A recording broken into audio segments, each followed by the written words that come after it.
Delete on Facebook? Go, what? Just remove this station from the broadcast and re-add it? Go live. Go.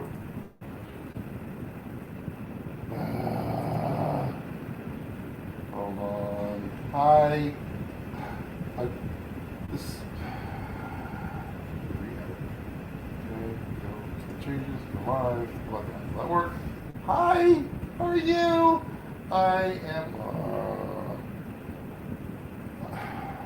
Go live. Go. Come on. Hi. So yeah, it's Friday, and it wouldn't be a Friday if something didn't screw up on Facebook. I've had this problem where Facebook was setting. I couldn't understand why, but Facebook was. Let's see if we'll connect now. No one was ever connecting on Facebook, and I thought, oh, that's really weird that Facebook wouldn't be live, or that I wouldn't get anybody on there. And then I did some troubleshooting and found out that it was setting the permissions to no one, invite only. So no one could get actually access to it. Now it's, okay, so maybe people will see it now. I don't know. Hey, what's up, Skywalker? We're the Imagination Creation Films, and today it is Friday, and it is 1 minute and 30-something seconds late because of all that.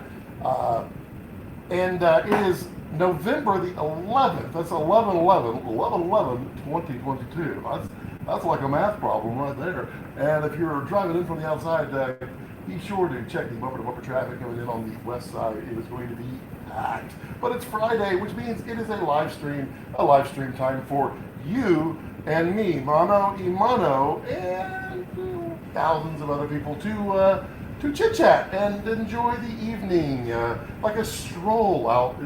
It's pouring down rain here, so hopefully Starlink is doing its thing, and you guys are seeing all the festivities and the ignorance of my inabilities to get Facebook going and all that good stuff. But yeah, we're here.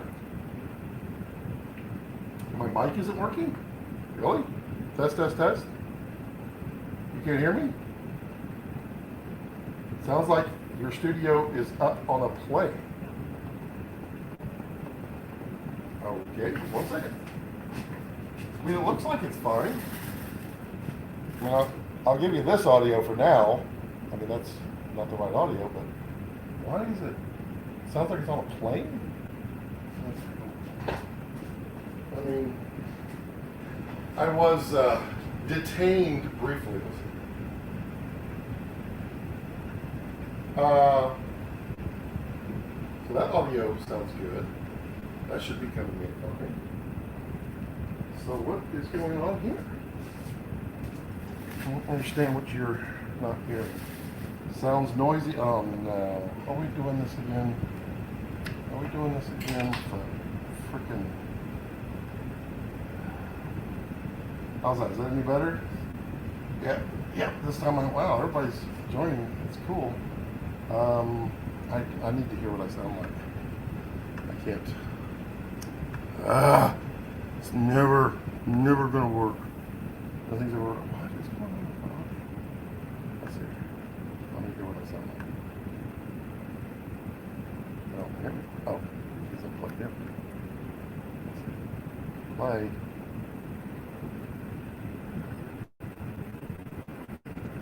Yeah, that's weird. What is that? Oh, what? No, because that's not on mute. The audio is programmed for Cam 1. Now you don't hear any audio. And now you hear audio. Oh. I know what it is. Goddammit. Oh. Hi, how are you? Hey, it's Scott, and everything should be wonderful now. That explains the whole rigmarole when I got in here. Let's try this again. Hey, what's up, Skywalker? We're the Imagination Creation Films, and today it is Friday, 11/11/2022. I already made that joke, so it's irrelevant. Okay, now we're back. So yeah, for whatever reason, when I plugged in my, there's a hair in my hat and it's driving me back. I'm not getting it either. I can't see it. It was switched off from the Black Magic. So I switched it and everything was working and I tested oh my God. Where is it? I see you. Oh, there's an eyebrow. Okay, so it was switched off of Blackmagic into OBS virtual camera. So I switched that and I checked the audio. The audio was great, but it's because I was right next to the Intel silly internal microphone, which is horrible. And so now we are here. We're back. Man, you know, the jokes at the beginning that I worked for weeks, writing these. I got a pool of writers over here. Yeah, they don't come off very well if the audio doesn't work. So let's see. We got Greg here. Hey, Greg, what's up? We got Nate Visuals. Hello, Nate. We've got Ollie. Aloha, Ollie. Well, I mean, not Hawaii, but Ollie. We got Rob Eagle. Hello, Rob Eagle. How's your world? We got Reach. Hey, Reach. We got Tommy. That's Rain. It is Rain. We got Andrew Red. Hello, Andrew Red. How are you? We got Dave Donaldson. Man, everybody showed up to hear me goof up twice this afternoon. All that good stuff. Sounds like your studio's on a plane. Yep. I think your mic isn't working. On camera mic is working. Have audio but not your love. Yep, we're getting audio. There we go. Sounds noisy AF. Oh, we got Ian. Hey, Ian. How are you, buddy? Mishu, as Tommy said, probably wrong mic. No, it was worse than that. Well, technically it was the wrong mic. It was selected wrong. Nope, not better. Sounds like the fan is background. Yeah, it literally was the fan on the little laptop. Going to play some Call of Duty. No, not right now. We heard the whole time. No, you didn't. No. Jokes weren't funny. Perfect audio. There it is. Hey, that works better. Quality streaming, watching Scott find random hair on his hat. But it was on my eyebrow, so, we got that. Hello, Facebook user. Hi. Hey, we got Jared Land. Thanks, Doc. And Jared might join us, might not. He might be in the comments section, and he might not. You never know. Jeff got it right. Jeff's like, hey, your StreamYard's got the wrong mic connected. Your little Komodo looks pretty close to the edge of the table.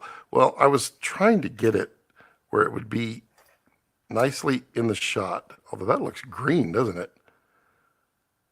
Why is it green? That's not good.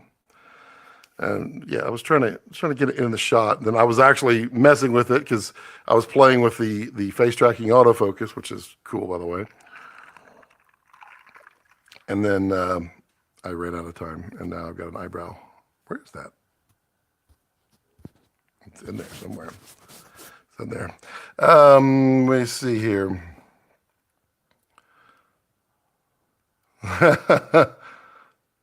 Oh, this Facebook user. That's weird that it doesn't have your name. Wonder. Don't know. Don't know why.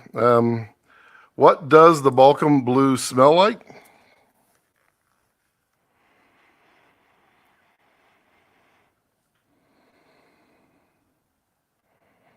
Doesn't really have a smell anymore. It had that new electronic smell like 2 years ago, and it smelled really good. Now it just kind of has a non-smell. The snozberries. Facebook user, I think, is Bill. Yep. That's Bill. I wonder why. But apparently Facebook is connected now. And there's a lot more people connected over here than over here, which this is YouTube. This is showing all connections. So clearly we got some Facebook people, so yay.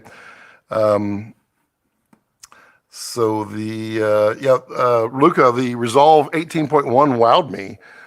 Yeah, it's pretty good. It's got a lot of, it's not Bill Hertzing. It's Bill Howard.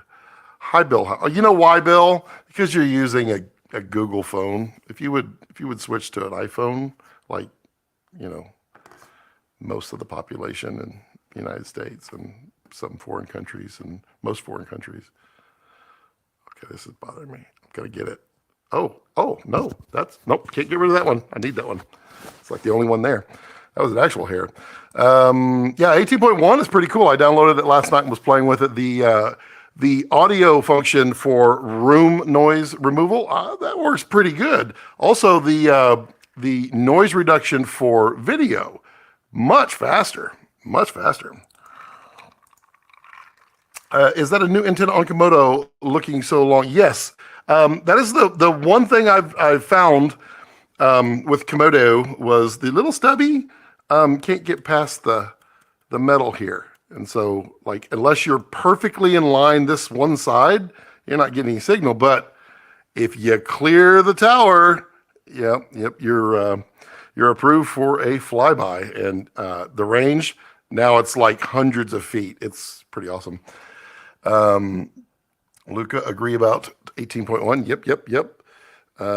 Let's see here. Scott, are you streaming to a Facebook page? Sometimes you have to set the stream to public on the...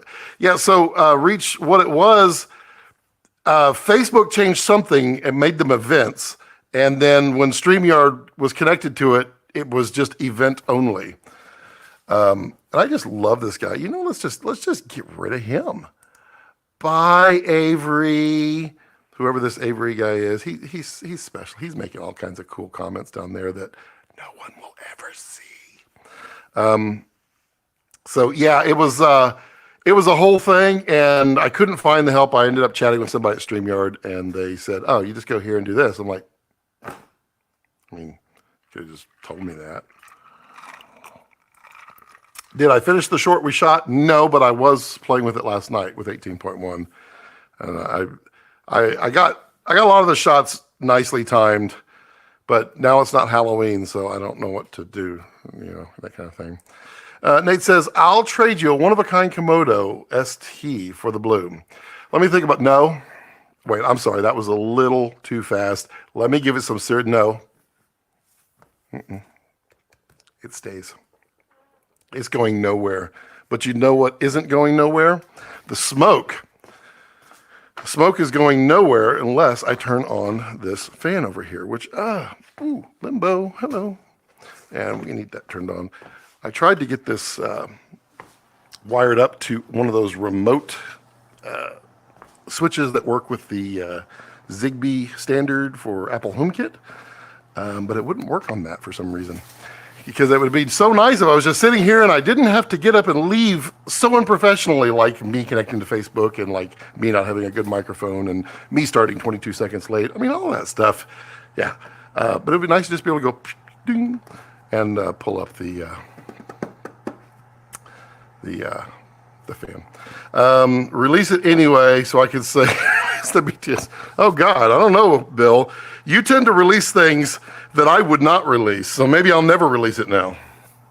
Because like you're posting pictures of me, and I'm like, I wasn't going to release that one. Brandon says, GD. That means, gosh darn it, do I want that Super 35 Raptor? You mean the limited edition Rhino Grey? It's kind of nice. I will give you that. I'm hoping that someone will have time this afternoon to join. I'm gonna give that option just in case somebody wants to join in. But you know, people are busy. I get it. I'm just switching over to Facebook real quick, and happy Veterans Day to people. There.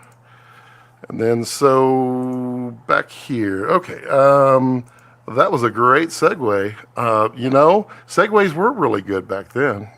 They were originally called Ginger, then they were something else. I don't know. I like the original segues. Tommy says, Brandon, same here, Jared. I love the Super 35 color. It is a nice color. It's very muted. I'll be honest, I'd prefer the black. Interesting. Lucas says, I am still on DaVinci Resolve 17.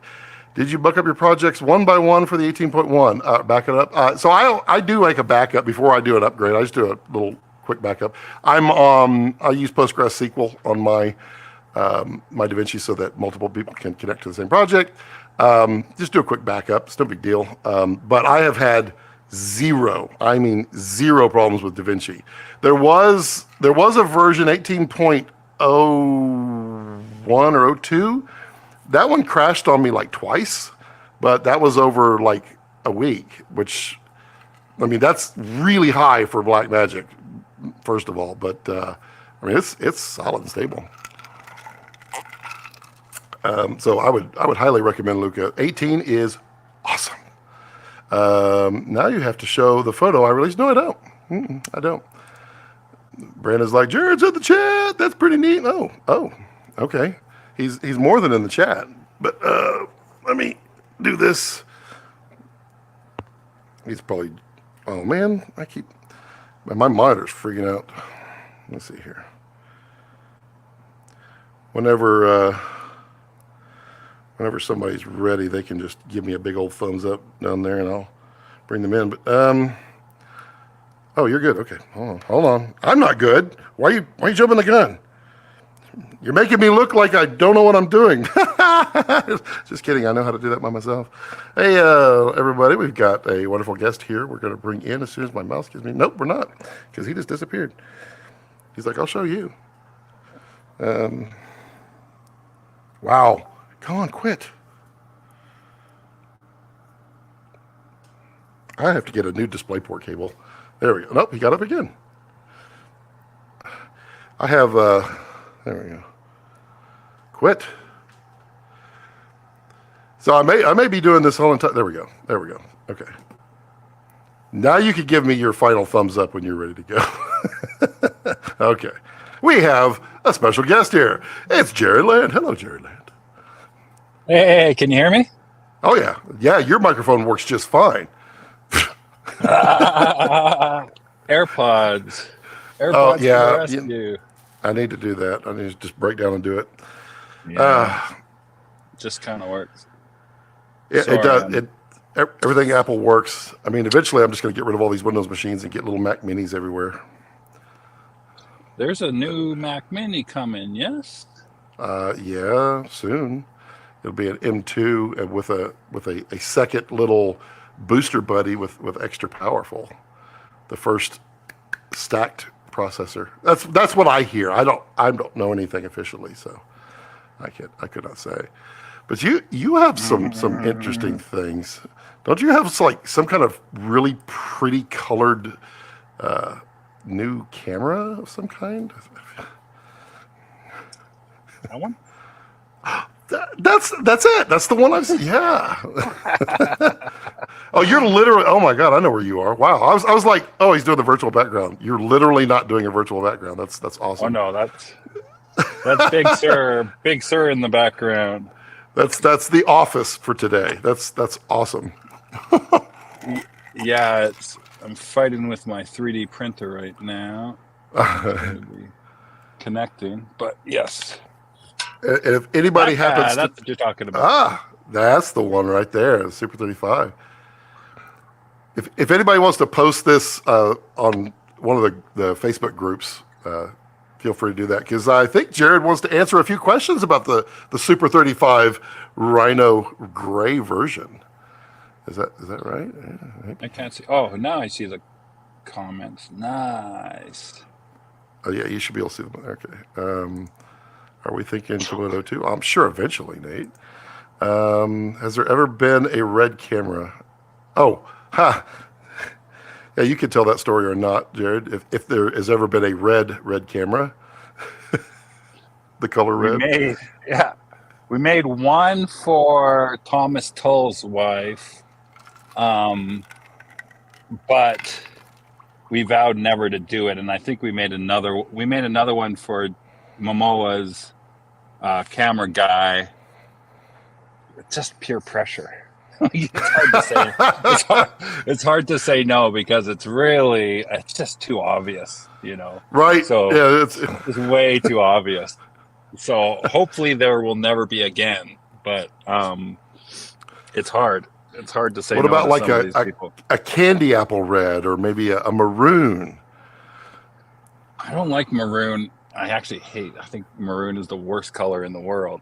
I But, thought you didn't like purple.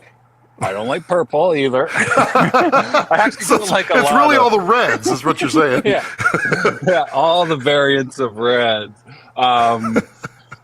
No, yeah, there is some cool reds and maybe a we've done some. This is just the camo hydrocoating, and they have Hydro a dip, yeah. red and black camo version of this, which is pretty cool. Which we did one kind of sample of.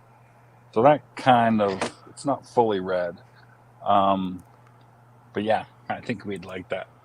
But I like gray. I like the Rhino Grey a lot. Well, it's very neutral. I mean, Well, it's neutral because remember, I mean, this definitely is a WSF kind of mashup, the Wildlife Society of Filmmakers, which is outdoors. And I've been having, I don't know if you probably can't see it, but my little Fox setup, the camera sits out there 24 hours a day on the slider and on the.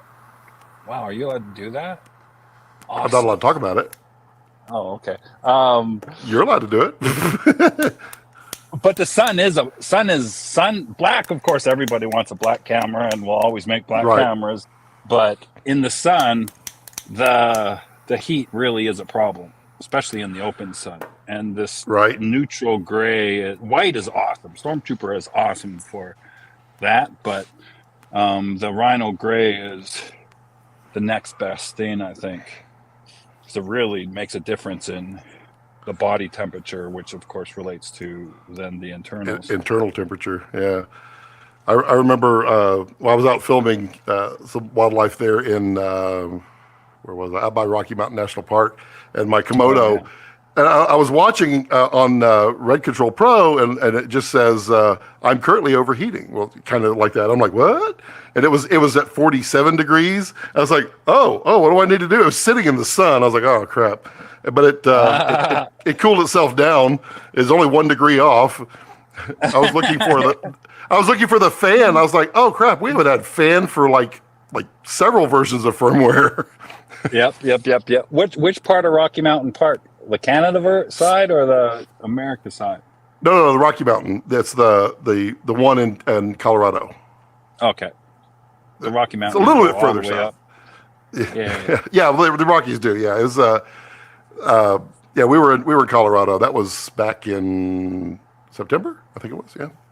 Wow. That was when I was trying your remote wildlife viewing, which is freaking awesome. I've got to do a video on that.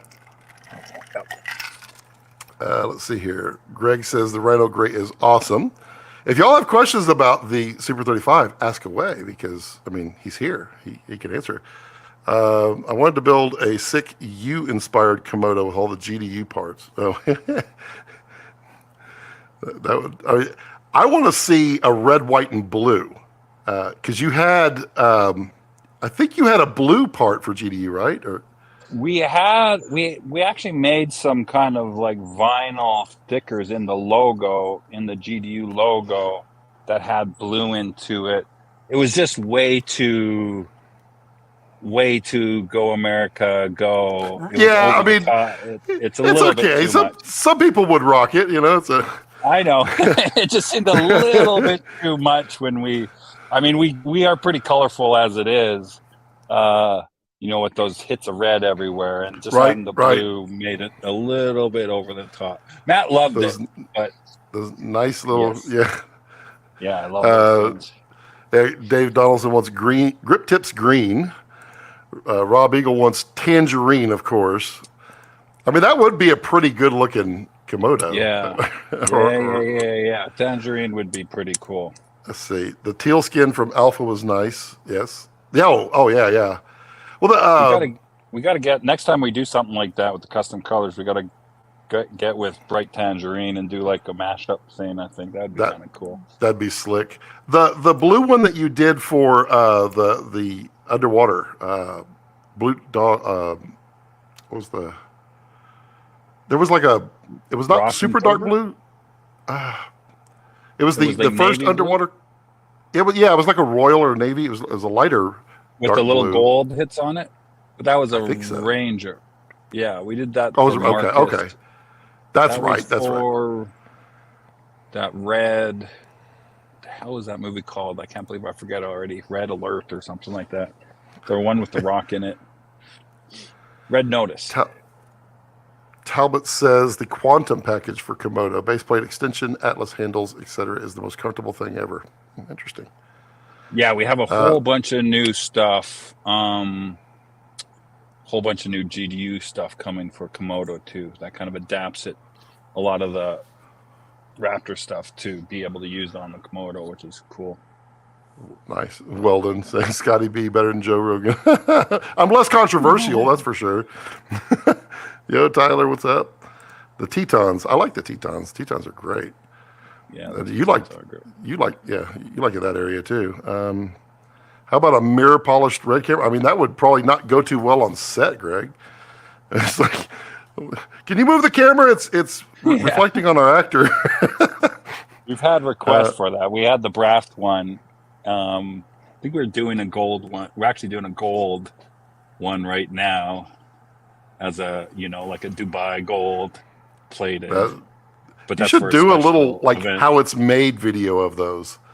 Just so people can see. It's really, I mean, it depends what process it is, but it's pretty cool. At least I think it's pretty cool. But the funnest part is kind of like picking the colors and going through all the, samples and stuff. You should have like a designer wall where people can come in and go, I want that. I do. We do that for one of my other companies. We do have something like that. It's a whole bunch of swatches. Tyler, I never called me. No, Tyler, I got, we were driving back. We had limited time. I had one other appointment that I had to make, and I didn't have time, so I didn't call. So, plus you were needing to, have a child. You were having a child, so I don't think it worked out well. Can I has one? Yes, I believe you can has one from any of their premier dealers. They see here. Looks like a great background. The green screen is phenomenal. Yeah, well, it's the lighting. It's always about the lighting on the green screen that makes everything look right.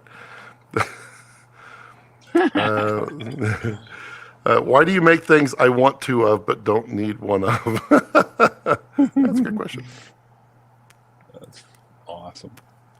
What was the inspiration for making the S35? Just market demand? Good question. Is that a question for me? Yeah, of course. I don't know the answer. Oh, well, we always make we make the full frame version, and then we usually make an S35 version as well. Helium Monstro, the Gemini. It's mostly for the customer side, for the filmmaker. It's usually all about the lenses. They want to shoot S35 glass, either because of some old lenses that they have that of course have a smaller image circle, or if they're nature or sports or on a helicopter and they want the extra focal range. The wildlife is more and more becoming a more important kind of family for us. And they just need that extra reach, which they could get with the VV by shooting in S35 mode, but they also want the 8K. Yeah, right? The resolution. Because there's a lot of people that are still doing prints in the wildlife. I mean, it's probably one of the last remaining print kind of markets that you can actually sell prints of what you shoot. So that was a big thing for them.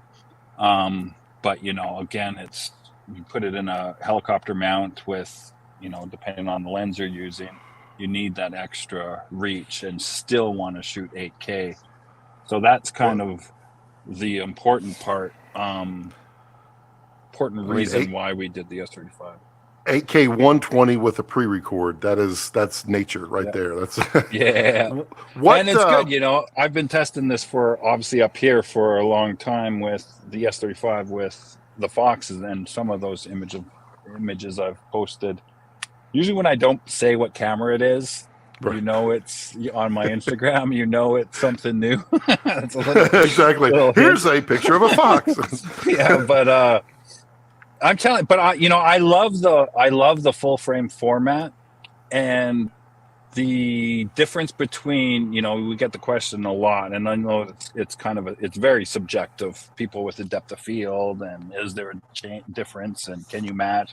You can make an S35 look like a full frame or VistaVision image just by moving the camera around, and you can get pretty close. But from a technology aspect, if you had one of the reasons I like larger sensors is because you get bigger pixels, and if you have a bigger pixel will always win when it comes to dynamic range and sensitivity and low light and noise and all of the above. So when you have 8K versus 8K, that's why the S35 has a little bit less dynamic range than the VistaVision. Now it's a newer sensor, it's an all new sensor past the Raptor, so we get we gain that gap between it not being way worse, but it's still pretty close. But you get that advantage of if you have the glass. I would love to make a medium format, super large, like a real medium format large camera with a large lens, with even keep the resolution, 8K resolution, because it would just be phenomenal. It's just so expensive. Right? Yeah, it's just so expensive to make those large sensors. You look at the full, even like the Fuji 100 megapixel medium format camera they had, their GHX, which I love that camera. But it's not really a medium form. It's just barely bigger than S30 or full frame 35. Full frame. It's really a full frame camera. They just get to call it medium format. Right. But a true medium format is just so expensive. But man, you could do some technology with that. Before I jump off of Nate's question, first, congratulations on getting it under 20 grand. That is phenomenal. Thank you. It shouldn't be, but it's still a struggle. I think the perfect, and this is something that Jim and I both really spent a lot of time thinking about. That 17.5 where the red one is just the perfect price point. And I think that still is. I was just having this conversation with somebody yesterday. If you take inflation into consideration, the V-Raptor VV is exactly the same price as the red one. It's 17.5 if you roll back inflation, and that's the right price point. And with the S35, I really wanted it. And it truth be told, it is the 17.5. We donate some of the proceeds to the wildlife funds with the Rhino, so it is kind of 17.5, but I think 17.5 is the right price for it's still phenomenal. 8K 120 frames a second under 20 grand shooting raw, a real raw. I know. So to jump off, incredible.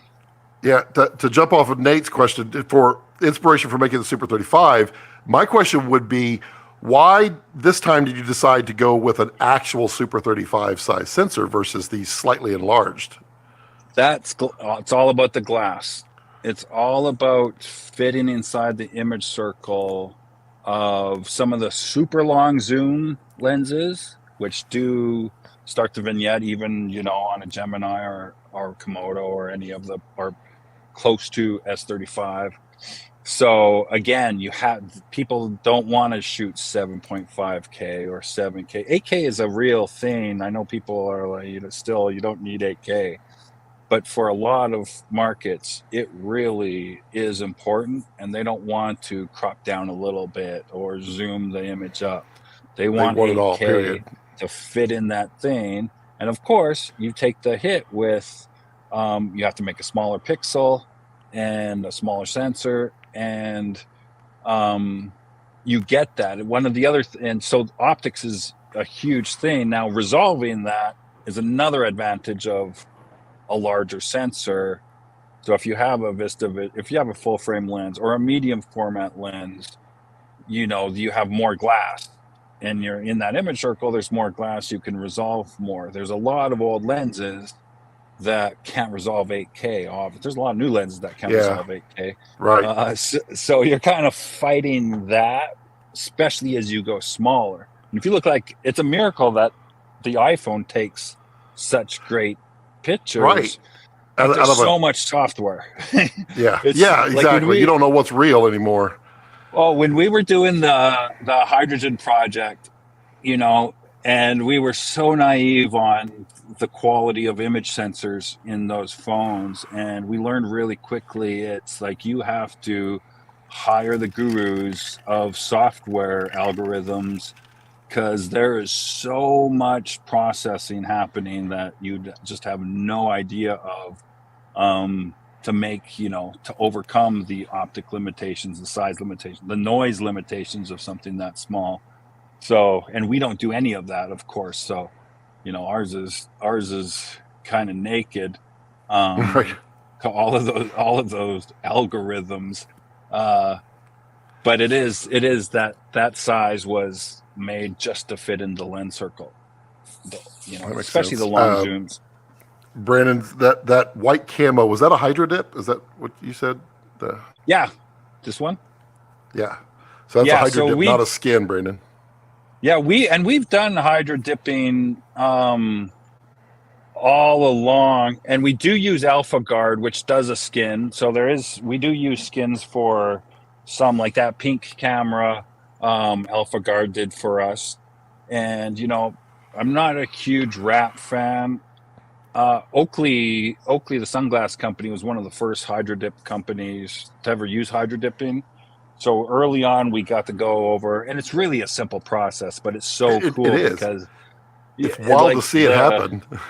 Oh, it's wild to do, because basically, for people that don't know, it's kind of an electrostatic water solution, and it's water, so it's wet in just a bath, and you lay, it looks like a sheet of paper, which is the design, on, and it floats around kind of, and you take your thing and you do this weird, like, whoop-de-whoop-de thing, put the whatever it is under and lift it up, and it just sucks to the camera, and then you let it kind of dry. I don't know if you can't remember if you UV cure it, and it's just the coolest process, because you would never know, because it just sucks it all in there. I still love doing that. I still love that process, but skins kind of are taking over. Yeah, the best demonstration I ever saw of that was the Polaris Industries, where they make the UTVs. They hydro dip their camo, and so they literally, you see it, the camouflage goes and floats out across the giant tank, and then they drive the vehicle under it, and then lift it up through it, and it just sticks right to it. It's wild. Yeah, it's cool. I gotta get that. They got a new Razor Polaris.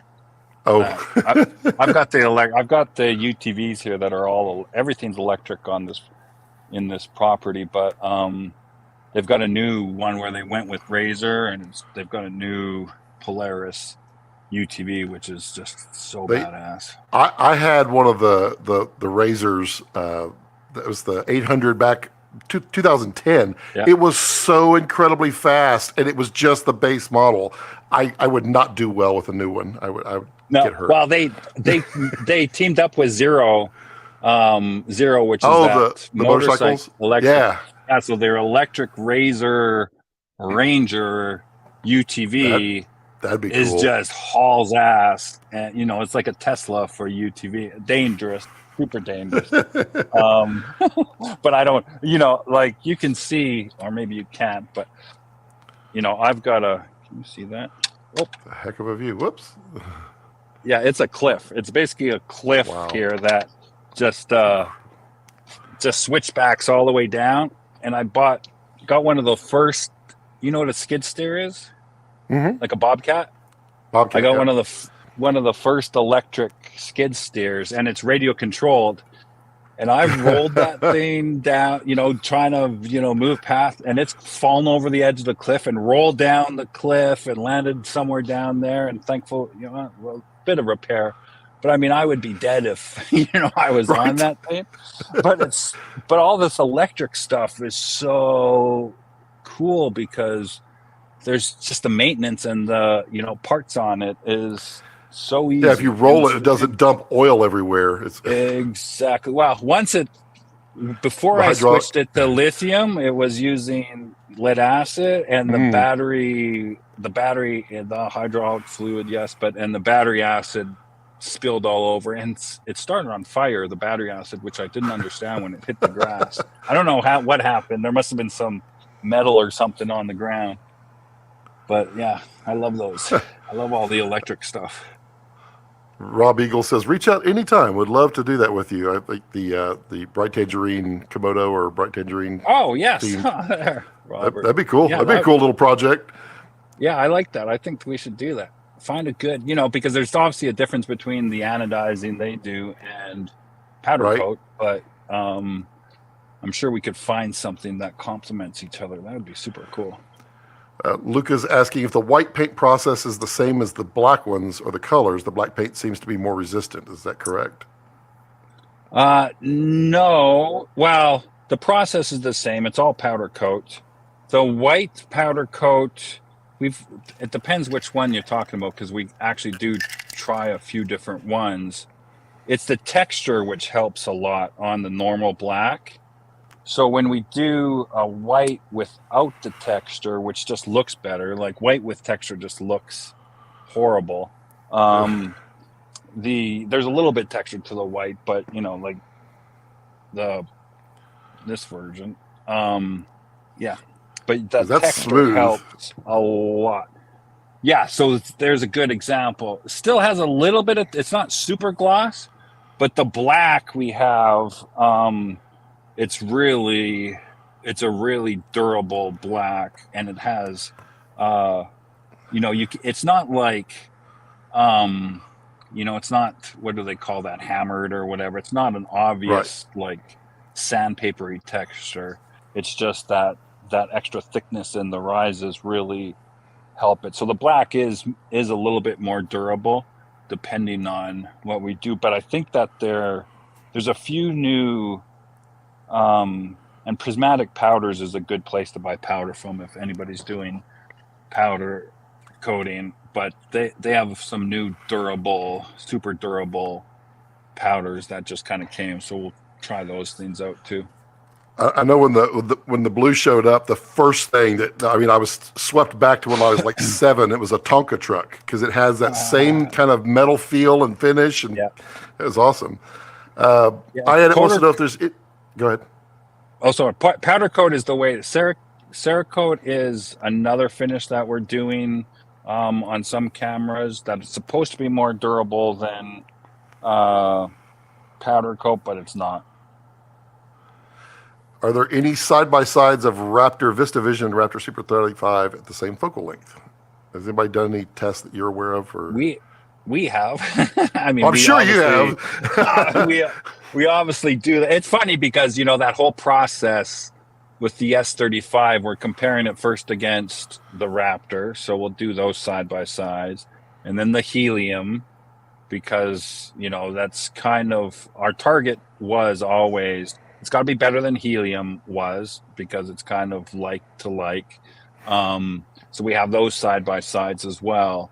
But those are mostly, engineering charts and something not that exciting.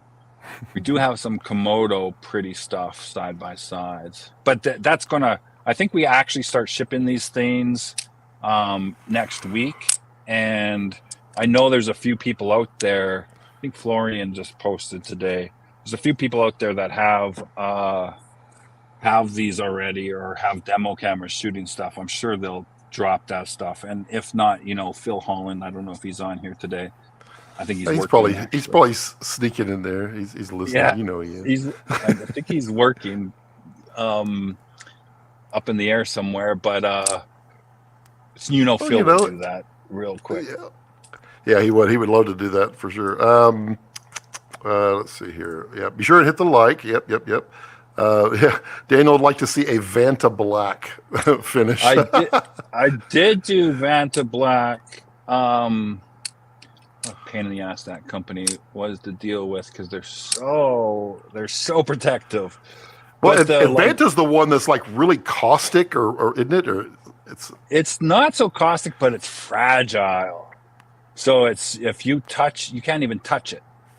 You can't even touch the camera because it uses really high. It's almost like velvet, like a flocking kind of thing. Yeah, it's kind of like a flocking kind of. It's incredible. I don't know if you can buy. I think you can buy it now. We have to do this whole like engineering being on this list, and you know. Yeah, Vanta's the one that is. It has a very specific process that has to be done, right? That's the. Yep. Okay, so there's another one. I have some of the black. It's something 3.0, which is very affordable. It was way different than Vanta. Like much easier. There's Zero Black and there's Ultra Black. There's a couple companies that actually make a kind of a really matte black paint, but it's not the same. It's not the same as that, super Vanta Black. So if it's matte black, Marquez will be like, I want that. Give me that. Let's see, Jared's background. Yeah, no, it is. Yeah, that is real. That is definitely real, Ernesto. That is the best virtual wall, Jared, I've ever seen. Yeah, I'll tell exactly. That's all. The tracking. I'm sitting in stage 4 with a few virtual volume right now. Now, I don't know what that means, Brandon. Santa Black would be insane. Oh, Vanta, I get you. Ooh, how is the black? Santa Black would be interesting. That's red and black. That'd be cool. It's a cool band name. So, it would be. How is the readout speed of the Super 35? Same as that's why we didn't go global shutter on the S35 because it's so fast that it's just like the Raptor. Do I remember? Do I remember correctly? And maybe I just remember it wrong. When you were developing Komodo, did you say you could have done it either global shutter or rolling shutter, or is that okay? Yep. And I think at one point you had asked if people would want that option, but I think you decided to simplify it, or. Well, that's where, and again, this kind of knowing the roadmap and knowing that this camera, this sensor would come, which is the rolling. The problem is Komodo had to remember, Komodo is everybody's using Komodo wrong. That's supposed to be the crash cam, and it needed to have a global shutter or a super fast read reset or super fast rolling shutter, which means high frame rates, which means a lot of power and a lot of other stuff. And we could never make it that size. And, so it's all a bunch of trade-offs figuring this stuff out. The real problem is you made a camera that wasn't ugly. So the crash camera no one wants to blow it up. Except for our good friend Michael Bay. He has no problem. No problem. And we never got to see that. We never got to see that actual commercial, right? We only got to see part of it. We only got to see part of it because there was some weird, like the hard rock stuff. There was some weird stuff that they used, but in ambulance they used the Komodos a lot. We had the whole, Bayham Green army up there doing its thing. Weldon wants to know if there are any future collaborations with Panavision with the Raptor sensor involved. I don't think I can talk about that. So that would be don't know, Weldon. Don't know. Super 35 would be perfect for beach volleyball, I gotta shoot. Yeah, that would be fun. I mean, nearly all Panavision anamorphics are Super 35. Yeah, so that's a natural fit. So it has the same squeeze anamorphic settings and framing. It's shorter, remember? So their anamorphics are going to be 18 millimeters high. Oh, good point. And this, so when you're in the 13 millimeter thing, the VistaVision is a better sensor, even the Gemini, or some of those. Yeah, because VistaVision, you can actually fill up the full 2-to-1 anamorph. Yeah, that makes sense. And then you can squeeze, which is great. Can we expect? Panavision is a really good customer of normal. I mean, they have Raptors. They have some of the first XLs already, and so the DXL is awesome, but they also have a whole army of S35s coming and normal Raptors. So they're not holding to just the DXLs. Jose would like to know, when can we expect electronic ND mount for regular V-Raptor, and what about an EVF? And Komodo. I think you broke that. What? We're still looking. We're going to get prototypes pre-production units at the end of the year, when we can actually make enough of them. That's the holdup with XL right now, is the ND. Supply chain, and the ND that's why they're going out. So there's a lot of them out there now, but not as many as people have ordered. Interesting. Great. The one caveat to that is we're not, and something that's important is we're not going to allocate XLs before the mount when the mount is ready. So they're two different. It's the same technology, of course, but they're not the same actual. So we don't get an ND and decide this goes in an XL, goes into a mount. They're a little bit different. So we aren't going to prioritize XLs over the mounts, because the mount, truth be told, for a lot of stuff personally that I do, I prefer the normal Raptor over the XL, because I don't need all the other stuff. Small, right? But I want the ND. So for me, the normal Raptor or Komodo with that mount is going to be killer. And then what about an EVF? Same thing. We're working with the third party on the EVF. It's going to be our design and everything, but we're working with somebody really good that makes EVFs that you guys all know. It's always hard for me to say when they will, because it's got to be right. It's got to be right. You got to have enough of them that you can sell. There has to be a supply chain. Yep, exactly. Great House wants to know, can the new RED monitor work solely off the USB-C port on the back of the camera, where you make a version of the monitor that doesn't have the mount on the top? I can't. The people, I posted one picture of the lens using the USB cable, and there's a lot of USB port on the side, and that expansion port, I think we call it officially. Don't hold me to that. Maybe I said too much already. Mute. But it's difficult, because thinking of not running the monitor, but running an EVF off of that, it's difficult because of the power draw, and that's really the ultimate issue with, because it's not just a normal USB-C, not like on Raptor where you have a USB-C on the back of it.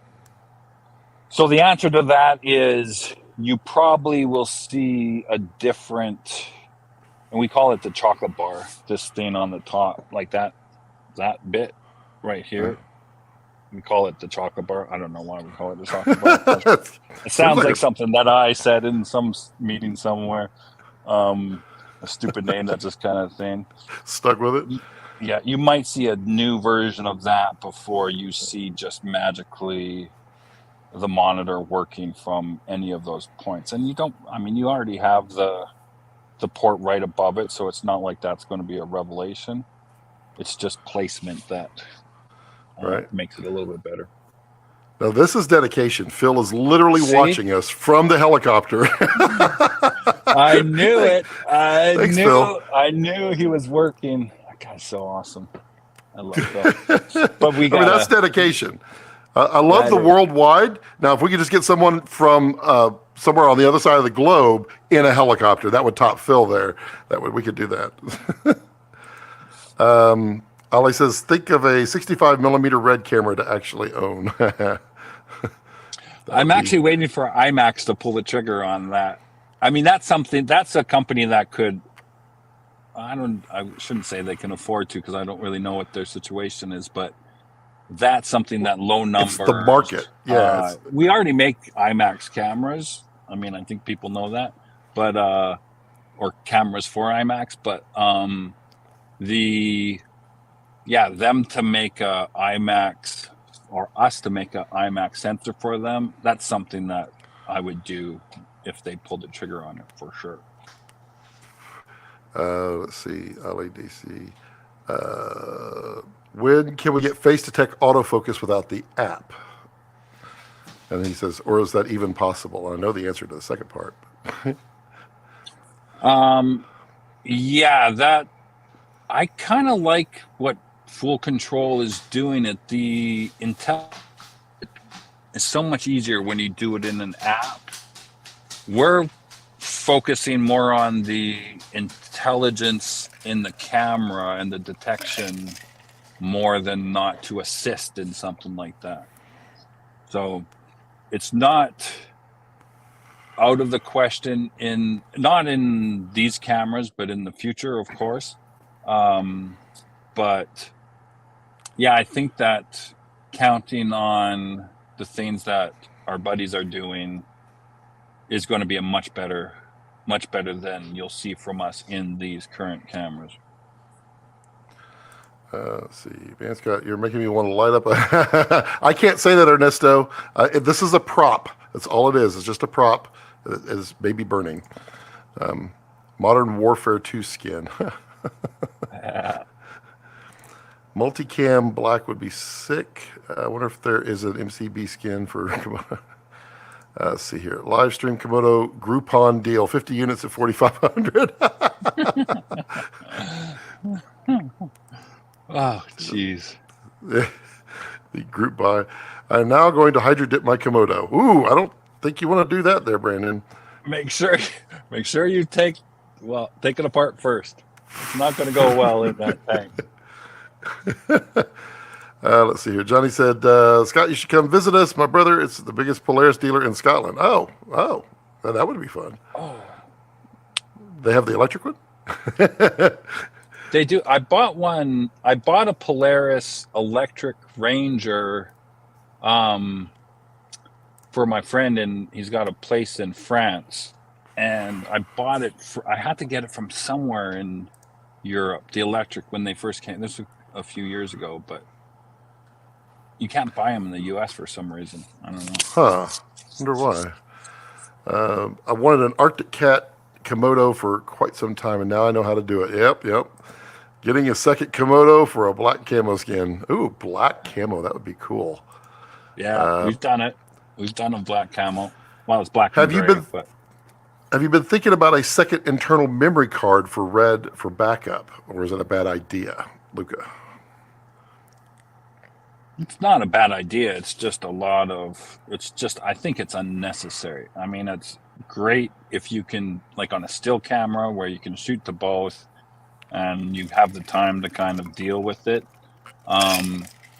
We were going, at one point before CF Express, we were toying with two cards just to be able to raid them together and get the speed, but then CF Express came along and kind of solved that problem really fast. I mean, would there be a whole lot of heat though that you'd have to extra dissipation? Well, a little. I mean, you know how hot those cards get, so there is a cooling part and there's a power draw part to it.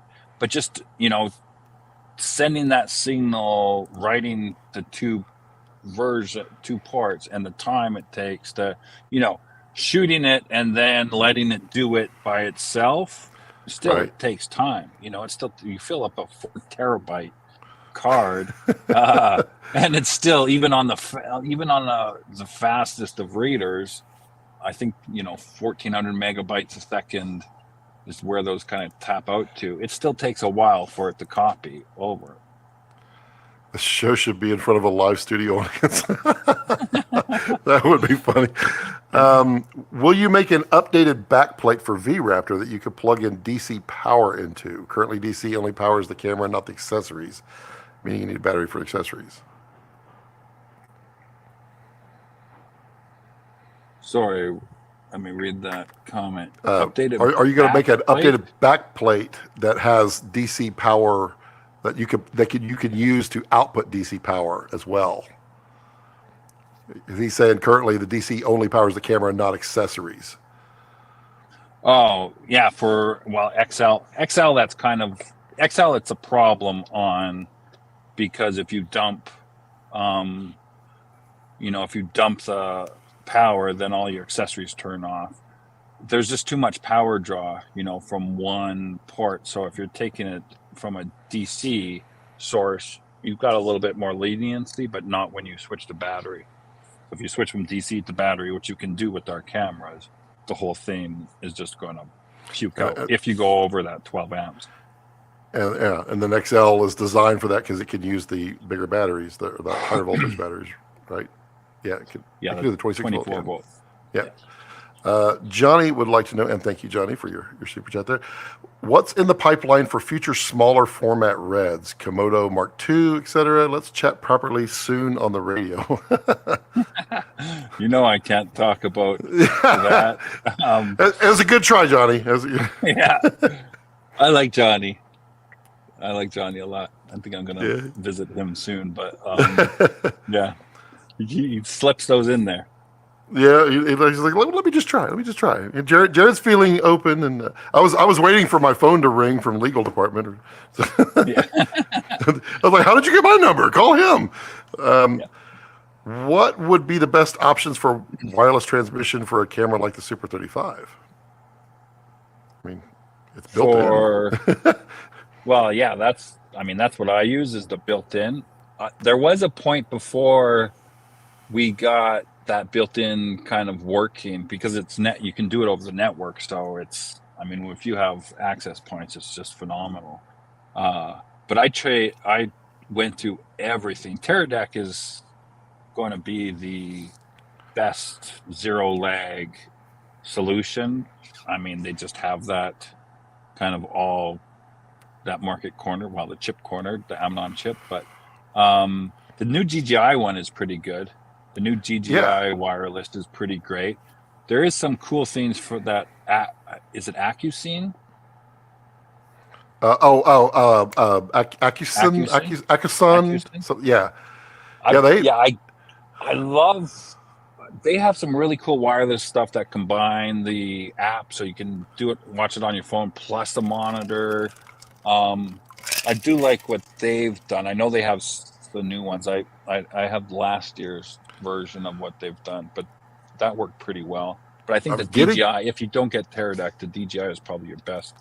DJI has a phenomenal range. It's amazing, but it is slightly latent. It does. That's the problem. So if you're pulling focus or blah blah blah blah, it can be a problem. But so that the Teradek is the way to do it. Put a long antenna on your camera, and I threw an Apple I threw a rope up over a tree and hoisted up an Apple airport up into a tree, and I stuck the camera way out in this creek, and I was sitting over there by the van, just maybe enjoying a nice prop, and I'm sitting there controlling. I was using the Kessler City Shooter to control the camera, everything, and watching it all with Red Control Pro. It was insane. It was awesome. And it was several hundred feet away. Yeah. I'm telling you, that changed my life. I love that you're using an airport still, by the way. Yeah, well, it works. I can't believe it's still, I hope they make a new version of those. I don't know if they ever will. I wish they would. Know, but there really was a good implement. Ubiquity, I think that's what I use here. The Ubiquity is awesome. Ubiquity, I use that. That's what I use all over here now. But everybody else just kind of sucks, Yep. But airport, the truth. That was the jam. Yeah. Thoughts on positioning the Super 35 pricing wise of 14 to 15K directly in the middle of Komodo and V-Raptor full frame? You Well, kind we of touched can't on do that earlier. that. We have to make money. You know, if in my perfect world it was 17.5, but we, you know, we couldn't even do that. Stuff is just so expensive now. Greg, connection crapped out on what did you miss? Well, I mean, you missed a lot. I had to delete it. Fortunately, we're on a 30-second delay, so it was all good, but you missed a lot. Sorry about that. Oh, yeah. I remember, I can't pronounce your name. I'm sorry, but we spoke on the phone. Yep. Full spectrum IR Super 35. Is that coming? It can come. I just made the full spectrum. Did I post that? Yeah, I did post Yeah, that, didn't you I? did. Yes, I did. You did. You posted it at the F1. Yeah. Oh, yeah. That's where that was my test, which was a horrible idea to test with. The guy I went with just drew way too much attention, so I couldn't do anything. But It happens. the yeah, I think the full spectrum we can do in any sensor. You know, it's kind of like a monochrome. We can. We just have to make one. We just need a good reason to do it. Right. Will the EVF work off the RMI cable? Oh, well, No, there you for the reason I just explained a while ago. That's what Gregory missed. hello, Sutton. Shouldn't you be packing? Audio cut out. Let's see here. How much will the EVF variable? No one knows what it costs until it actually is ready to go. Yeah, we don't know how much it actually costs yet, so we don't know what the retail price will be. Well, that's true. We really Tommy don't. asks, any chance of Red making a dedicated high-speed camera with Raptor VistaVision, say, 1,000 frames a second? I like the head moving. That's. I mean, I've been saying this for years. That's kind of our on our bucket list. You know, that's, as you know, that's with the Phantom. That's kind of how I started back before Panasonic and all of them. So there's a special place in my heart for the high speed. It's just such a small market. I don't know. I have a feeling we might get there normally. I mean, like Raptor shooting 120 is pretty insane. And that's kind of a normal camera now. We'll probably get to something higher in frame rates just as we evolve, rather than making a dedicated high speed Raptor camera. can go above 600, right? With Yeah, the really, yeah. it's And the resolution. Yeah, it's just, you know, the resolution and it's slicing, squashed down, taking the but slice. what does it top out as? Is it 1,000 right now? Well, it doesn't really top out. Well, yeah, I guess if one line of resolution would be the top out.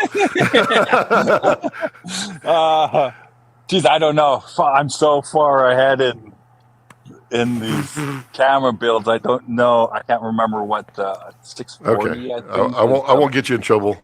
640. I think Legals. is the biggest like customer. I can't remember the resolution, but I feel like you can select that. Bob says, I miss having in and out points and looping different speeds from DSMC 2.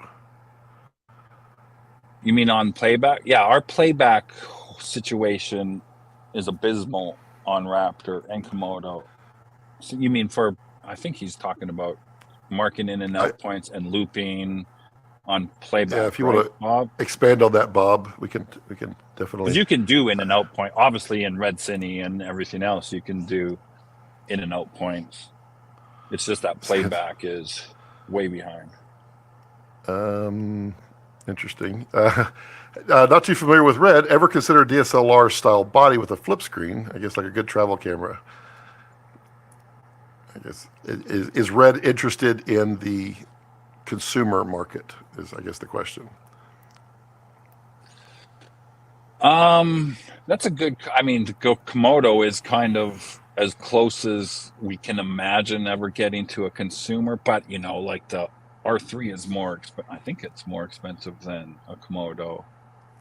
So the mirrorless thing, that body style, just isn't conducive to. I like it for stills, just like shooting video just doesn't feel right to me. Ollie's like, I just noticed that Jared posted a picture of Raptor Super 35 in July without anybody noticing. I posted a lot. There's a lot of pictures that I've posted. Every photo I post has something in it. It's just some weird. It's a hide and seek game. Yeah. Every single time I post, almost every single time, you know, if there's a camera in there, there's a hidden message in it. Just because I'm a weirdo. I still remember you with the cardboard box and the Jeep driving around LA. that footage actually got, David Fincher was shooting a TV show for HBO, and some of that stuff got in his show, Idiosyncrasy. That's funny. Let's see here. We just need better power solutions. Not all the battery manufacturers have the high power mini V mount or micros. Yeah, at least more affordable. Also, the new app for iPad looks amazing. It's 2 different points there. The micro V mounts are slick. I mean, I'm in love with those. Those are amazing. Can I show you that? I'm just going to say yes, but I mean, it's up to you. Yeah. I don't know. I mean, yes, I can show you that. Yes. The question is, do I have it here? I'm just thinking where I stashed that. But we have new batteries coming, micro batteries coming, which are really slick. Obviously, they don't last very long. You know, that's the problem with the super small micro. He's talking mini, though. Yeah, well, Andres, I think you mean the micro. I think is what he's saying, because there's a lot of minis out there, but there's not that many micros or nanos. I mean, everybody's got different terms. This is the what micros I would consider are slick, a mini, and we're paying attention to the micro. I don't know. I don't know where. I'll when we're done, I'll go take a look and let you post a picture of it, maybe. But yeah, that's coming in a while. But it's just, I mean, they don't last very long at all. Those little tiny batteries, they're just. Yeah. Jose's got a good point. Yeah, Phil, next video, if you could go ahead and fly behind Jared, yes, absolutely. Peter, is Rhino on Red's website yet? I don't think yet. It's kind of. I think we're sold out or selling out shortly. I don't think we have to. We're only making a certain number of them. So it's kind of Brian Henderson, you know, that most people know. He's kind of my guy at the studio, but he's also my partner with WSF. So, you know, he's the guy that really got me into nature, you know, to pay attention. He's been on it for years. And nature's so cool. It's so cool. And I was oblivious to it until, you know, I was fortunate enough to get this place up here. But he's really our nature guy, but he's also kind of spearheading this, the Rhino project. So he's the best guy to reach out direct, but all the dealers have them too. There's not, you know, until the S35 is officially released, there's not going to be a lot of info directly from us. But you know, you got the specs, you know what it looks like. So people will start pitching or posting pictures and photos from it and footage relatively quickly, I assume. I don't know, I would imagine. If not, I'll be very upset. Yes. There's the specs there. Oops, that did not work. That did not work. Don't know what I'm doing. All right. Oh, I got to plug it in. That'll help every time. Oh, nice. Hey, close. There we go. So there's the specs. That's probably not going to be something anybody can read on 720. I'll leave it right there while everyone's asking. Kareem says hello from France. I mean, if we had it on the website, that's all you'd see anyway. So. Right. Let's see. Polestar is a great electric car. Alternative Polestar 3 looks slick. Got You got any thoughts on that one? I know you're an electric car connoisseur. Yes, and I have a friend. I don't know if he wants me to say, but a big DP that shoots red just got one of the Polestars, and they're nice. I think they're Volvos, right? Aren't they Volvos? Volvos or Volkswagens, kind of. I think they're own. Maybe I got that wrong. But they're slick looking. I saw he drove it to the studio, and I got to see it, and it's pretty great. Brazil says hello, Ralph, or Rafa. There we go, Ralph. I think I'm getting silhouetted by the sun behind me. I just got. No, it's actually the image is fantastic. Oh, okay. Well, never mind. I mean, it really is. I was like, wow. Which camera is your, or can you say? Ooh, well, look at that. Oh, side light, nice. There we go. That's better. Hey, there's a tripod in the back. What camera is that? Oh, that's my little Novaflex. Ball head. Do you think it would be possible to make a side handle with controls and joystick like the DSMC2 for DSMC3? That's a good question. Yes, and that's something that little port could eventually do. But that's also, because there is a few people that have made like Bluetooth or using the expansion port in the back that use that control. It's just there's obviously no pins over there on the Raptor or the Komodo. So it would have to either go through the chocolate bar or with the cable in the back. And I know a few people making some of those that have the cable, that go to the cable control. Tyler got a bounce. Newborn is awake. Thanks, Tyler, for dropping by. Nate just got a Vaxis 3000. It's super nice. Vaxis 3000 has a hell of a range. That one shocked the crap out of us on set in Atlanta. We went from one building at a soccer pitch to the next soccer pitch into the training facility, and it was transmitted the entire way. That was a long way away. It was awesome. Wow. We had no idea that it was still working, and we got back, and the clients were like, "Yeah, that was great. We got to see the whole thing." Let's see. Are there any further improvements to expect regarding performance of R3D decoding processing, especially on Apple Silicon? Interesting question. Absolutely. I mean, there always will be, we of course work with Apple a lot and very closely.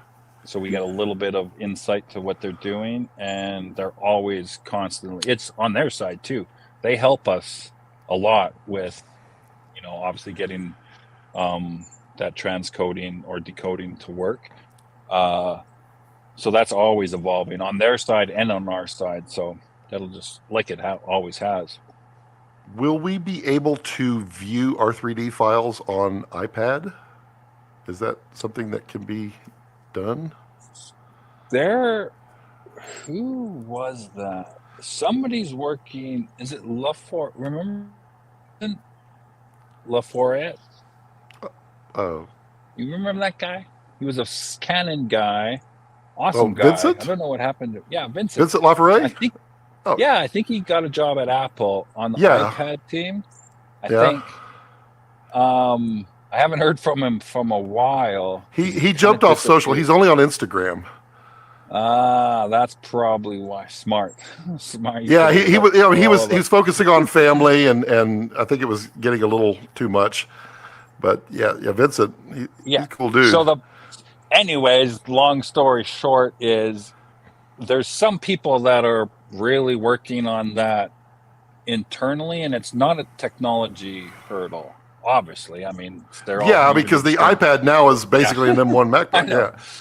So that is more of and nothing to do with us, a more kind of political internal, what they want the iPad to do and not to do.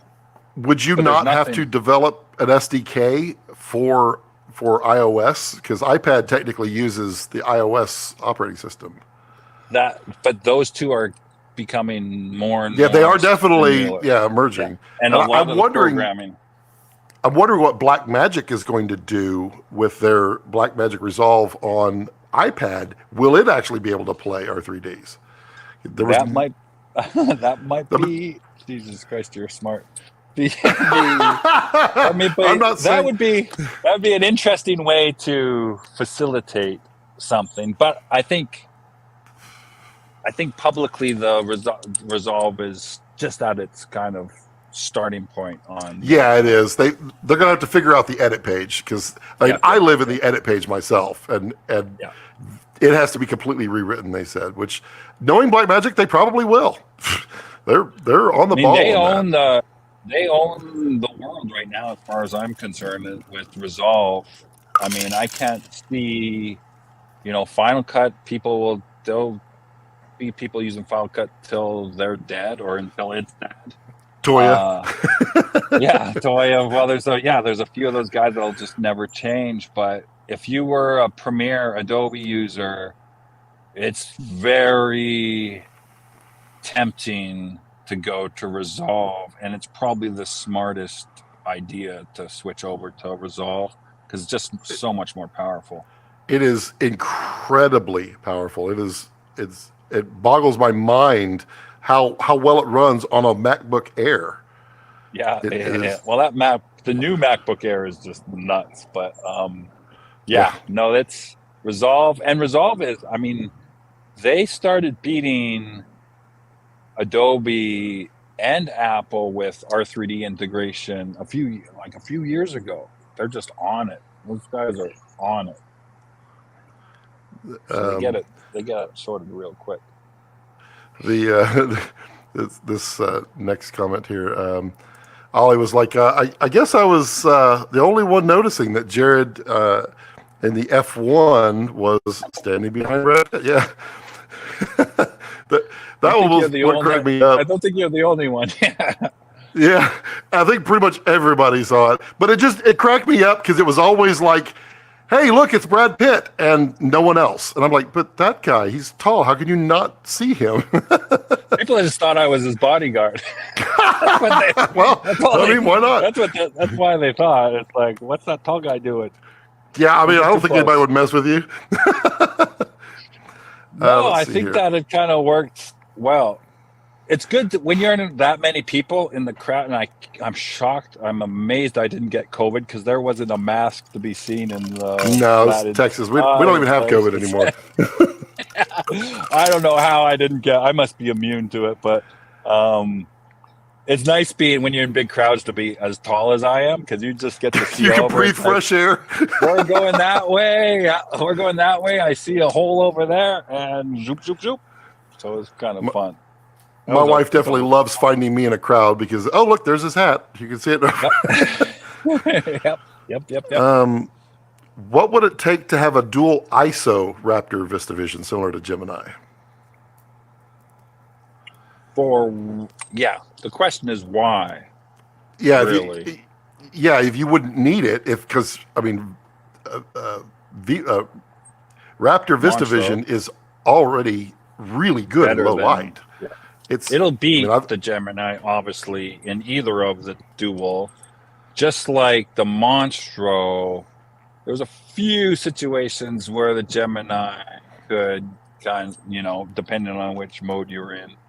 But we're kind of, with the VV, you're kind of sweeping both of those. Beyond to do it again, it's just kind of a why question.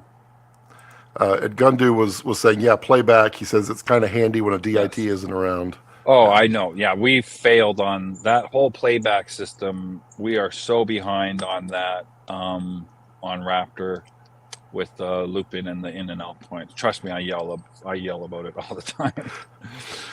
Johnny says, and thank you for the super chat, Johnny. Tell us your thoughts about the Canon R3 after shooting with it for a while, and then also come visit him and he'll swap you a Polaris for a Raptor 35. I will swap a Raptor 35 for the Polaris Zero mashup tomorrow. You have to. All right, Johnny, you got homework. I love the R3. I think that, well, obviously it's their best camera because I think it's almost twice the price of the R5. It is, maybe not twice six. The price, yeah. I like I have it right here. The R3, it's the dynamic range. I think I posted about that It's a full stop extra than the R5. The whole like recording limit time and stuff doesn't really bother me because I have film cameras when I need to or proper cameras when I need to shoot video. But the R3 I think is probably the best camera Canon's made ever, and I think that their autofocus is getting, Sony's really great at autofocus. Canon I think might have just eclipsed it, but that sensor in the R3 is pretty amazing. The new Sony A7 R5's autofocus is pretty on point. Yeah, Sony is good at that. But yeah, R3 is my favorite. And then the recording limits, that just kills me. I mean, this is 2022. Can we get rid of the camcorder tax from Europe? I mean, it's silly that exists. Well, that's for heat, isn't it? Or is it? Or no, something else? No. There's a law in, I think it's either England or parts of Europe, that if it records over 30 minutes, you have to pay a tax. The tax is paid to the government or something, and so that's why they've always been limited at 30 minutes. You're kidding me. How did I'm not? It's called the camcorder tax. I have never heard this before. And those of you in Europe, chime in on that one. And it's wild.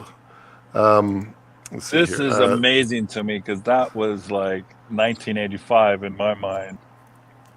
Oh, Ollie says the camcorder tax is now gone. Okay, so it is 2022, and we've gotten rid of it. Thank you, Ollie. But we still have the recording limits on the camera, so yeah, they're playing that one. I think there's a heat. I think there's a heat problem, and the R5 is horrible on battery. The R3 is awesome. It's got the big. Have you played with the R3? It's got that big. I've not played with the R3. Yeah, yeah, it's got that big the 4-cell battery in it. Yeah. Which is good. You need that kind of amperage to be able to crank it through. Let's see. Polestar split off from Volvo, but yeah, Volvo. Okay, there we go. Volvo, yes. Small HD locating pinholes on the side of on top of red monitor for regular V-Raptor seem to be different spacing than the regular small HD locating pins around the bottom that spins. Is that normal? The locating pins on the locating top? pins on the side and top of the red monitor are different than small HDs. You mean for the hood? What's he talking about? Yeah, I don't know. Jose, expand on that. And like these, are you hooking up these ones up here? Yeah, those locating pins. I think those 2 pins. So you got the 1/4-20 and the 2 pins. I think he's saying that the spacing seems to be different than regular small HD locating pins. Oh, well, we have the hood for ours. I don't know if they sell that hood for small HD. Maybe they're making it different for them. I love that hood. Are you installing an outdoor sink? You're about to, aren't you? You're holding. Oh.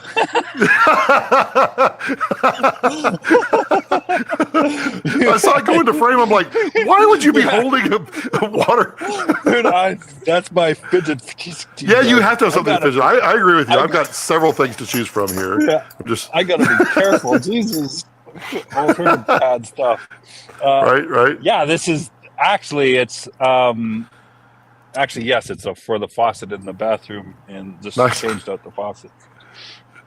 Ollie said, I just checked out the regular Raptor at Panavision. I don't know what it is, but the Panavision cage accessories for Raptor kick everyone else's butt.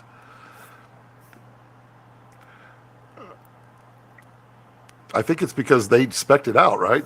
They asked for this, and that's what they got. For the DXL? It says for regular Raptor at Panavision. Oh, the Raptor. Yeah, I think they did. They make their own thing for that. Of course, we make the DXL stuff, the accessories. But it says, not an iPad guy, but can you currently use an iPad to do data transfer? You can. It's not great. You got a single Thunderbolt on the new iPads. The speed is kind of there, but the operating system is not. Now, 16.11, which is what I just updated to, is way better. for it. But I think we're a little bit away from it, but not too far, because you could definitely do it with an M1 MacBook, just a MacBook. I did DIT with that, no problem at all. It's fast. Camcorder tax is gone. Okay. Jose says, any chance time-lapse features will be improved soon on V-Raptor? The question of everybody. Time-lapse is coming, and I know you're the biggest champion of that. I stopped asking. You're like, stop asking. Okay. Well, that new big build of, Komodo's coming. I think the Komodo one is first. But that is, we haven't really had a big build for a while for that, but we haven't forgot. Let's see. Tyler's definitely heard of the camcorder tax. Dirk says, very true on the tax. Ollie says, yep, it's their fault. And it's an import tax. Wow. Okay, but it's now gone. Okay. Wait, no, Greg says it still applies. Oh, tax still, the tax applies, but the limit doesn't apply. That's interesting. I bet that's what he's saying. Love your content, Tyler. I think Tyler, yeah. Let's see here. Bob says, thoughts on Atomos getting into sensor business? I think they inherited that business. I think there was an acquisition there that they got some IP. Well, that is definitely a good way in the industry to get your feet running. Well, I think they could, if they wanted to, they obviously already have the monitor, they have the recording side of it. They make ASICs. I know they make ASICs. But they could make a camera. I don't know if that's what their intentions are, but it probably could be pretty cool. I assume they would probably be competing with like a Blackmagic camera, with their form factor, which would be cool. I'd probably buy one. Yeah. I mean, Blackmagic gets love and hate out there in the industry, but the one thing that they're doing is they're getting people into higher quality filmmaking, and that's awesome. Yeah, especially and I love that, because you go to a lot of the school programs, and especially the lower level school programs that used to have, even when we showed up, there was like VHS cameras, big honkin', like grandpa's or daddy's camera that these poor film students had to use. And now, the Blackmagic, I think Blackmagic does very well in those environments. And like you said, the image quality is, you could go to a cinema release with one of those if you wanted to. Absolutely. Let's see. New Fujis have longer than 30, but still heat limits. Ollie says it's why the 1DC was able to have a limited record time, because it was classified as a camcorder. Interesting. Let's see. Well, so the 5 and the 5C, the 5C with their whole big fan on the back, and it's a pretty big modification. If that was not because of heat, I think it was to probably protect in like the sun, like when they're out in the sun, to be able to continue to record. Because like Jordan's saying, what's up, Jordan? The R5 no longer has recording limits. They got rid of it because basically everybody proved that it was fake. So why would you buy the 5C then? I think the 5C gives you C-Log 3 and something else. But it has the fan, so it will continuously record probably even in the sun. I don't know. Jordan has an R5. Have you tried the R5 in the sun? And how does it do? Let's see.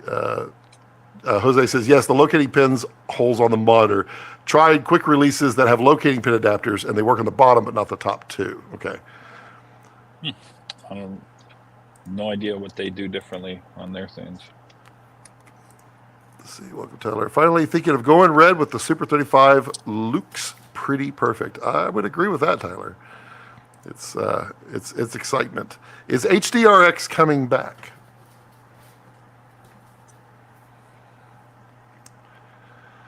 It never went away. How's that for an answer? Ooh. Ooh. It didn't. It never really did. It never really went away. It just takes time to develop. It's a software thing, obviously.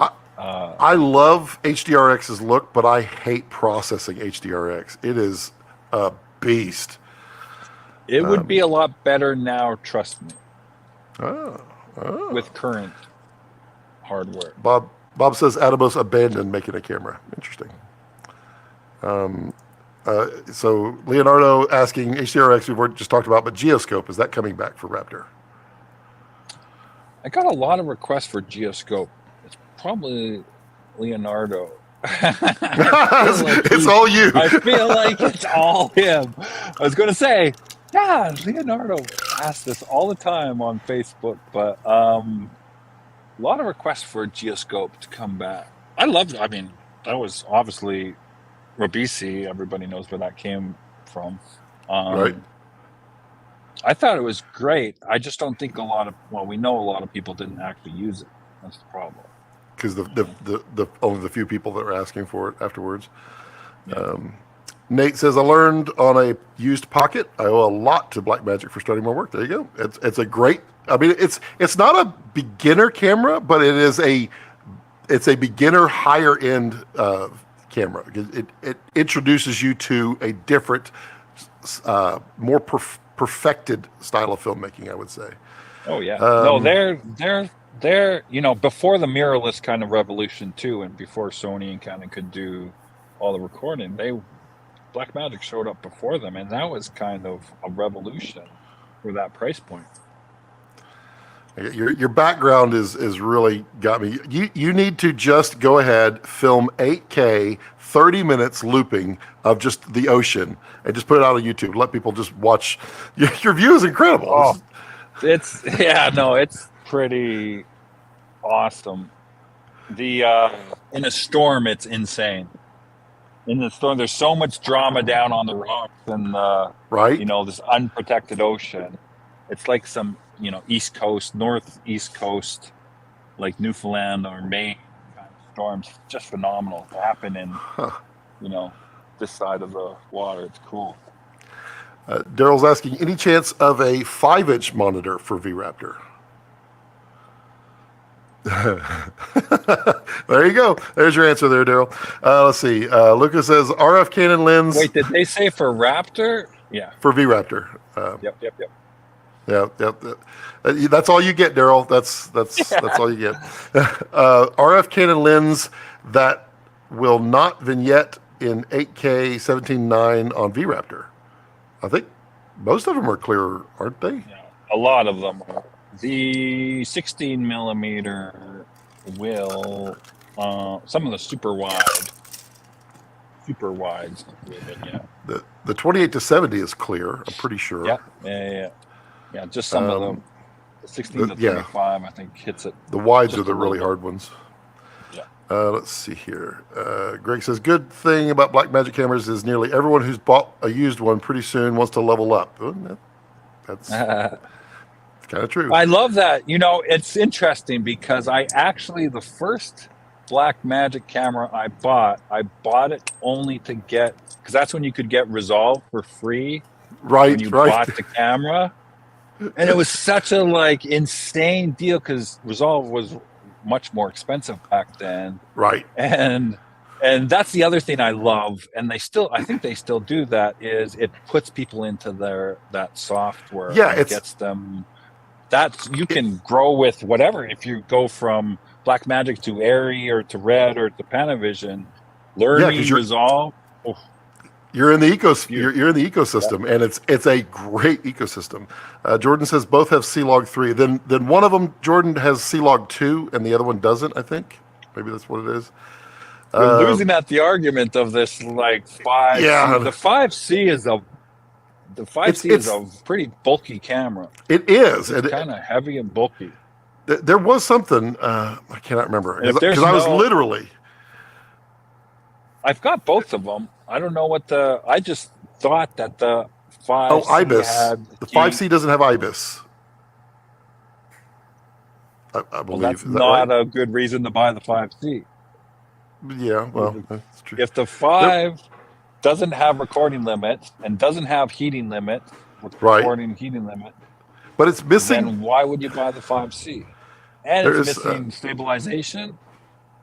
Yeah, no, you're right. I mean, because I literally every time I talk to you, and you're talking about Canon, and I go and I inspect. I'm like, okay, maybe it's time I jump from Sony to Canon. And I was about to do an R5C, and I talked to a couple of people that shoot with them, and then I talked myself out again of it. It's like there's something with the 5C that I didn't like, and the R5 needed one thing, and I don't remember what it is. Okay, Well, Tyler. anyways, the solution is the R3. Yeah, there you go. Tyler says he definitely still overheats on the R5 in many modes, but it will go forever in crop mode. Interesting. Well, because it's only having to read partial of the sensor. Yeah. The fan on the R5C only kicks in on 8K. So far with 4K, the fan turns off during recording, but it hasn't come on. Let's see. We'd love to have a firmware update soon on V-Raptor that can allow you to keep custom frame rates, shutter, white balance the way DSMC2. They currently disappear after you click away, but you could do presets. Yeah, the preset stuff, and that's something that I think we have to educate people more on. The presets on the Raptor are really when you can kind of make your own menus in there. But if you're talking about like on the small, we do have to work on the small HD menus a bit. It's funny because people used to hate I used to love them, but people brought so much hate to the DSMC2 menu system and like, you got to fix this and you got to change it. Why don't you be like small HD or like, I don't think anybody says Sony. But, and then we'd let, small HD kind of do it. And man, I miss the DSMC2 menus. I mean, when I got Komodo, I was like, I miss DSMC too. I got really good at the menu. But I don't know if that's just from like habit. That's where I struggle with saying, because I swear to God, a week ago I went through this and I'm like, why can't we just go back to the old menus? And thankfully, Jeff on the product team's like, well, it's habit. You sound like the old guy. The old guy in the room. Back in my day. But I don't know, because Toya he was like, dude, you're screwed up my whole camera. I won't use this camera because of the menus. And I'm like, I don't know what the reality is. The only negative with DSMC2 menu was just how sluggish it was. I mean, but I got so good at memorizing where things were. I was just clicking ahead.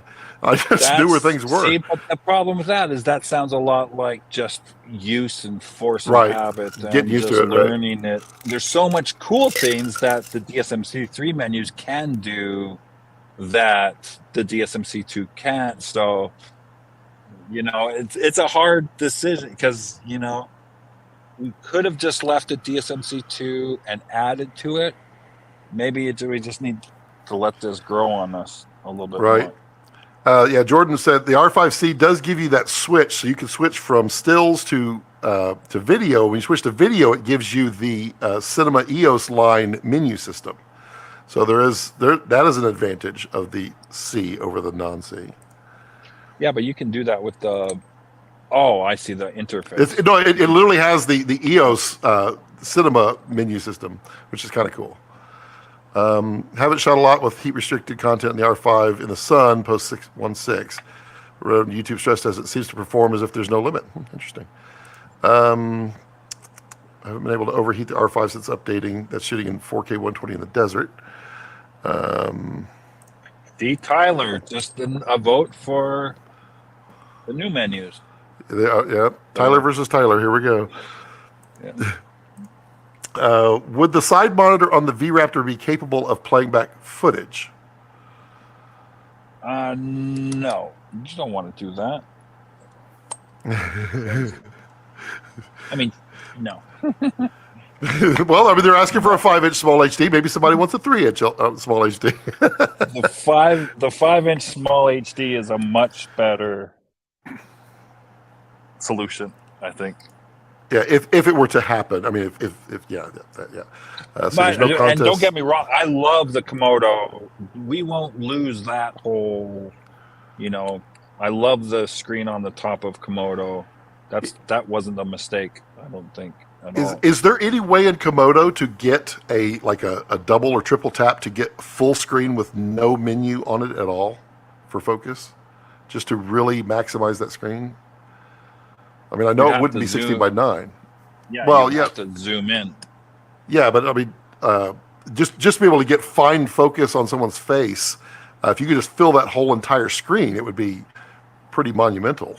Is that possible, or is it just the GUI kind of? No, I mean it's an interface thing. It's not a limitation. It's not like there's 2 different monitors, Right. Okay. embedded in there.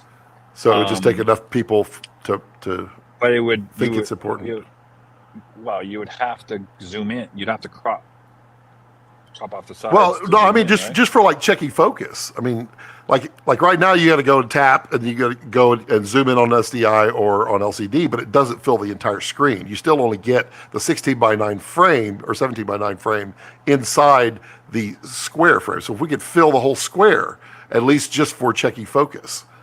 Right. So your little box. That's Yeah. an interesting idea. I mean, if you guys like that, just give us some thumbs up for that. Let's get some excitement, because us old guys, well, mostly me, we need the. Well, it would be cool visual. to have it in the R3. Don't lose the R3. When you look through that, I don't know if it's the only camera that has it. I feel like I've seen this somewhere else, but the R3 has a scene where when you're looking through the EVF and you're focusing on something, it you touch your it. pupil. No, Yeah. it looks at your eyeball. Oh, that's right. So what you're looking at, it'll shift the focus point to there. It is the coolest thing, and the quick. Like I thought, well, this is going to be janky and going to take forever to learn.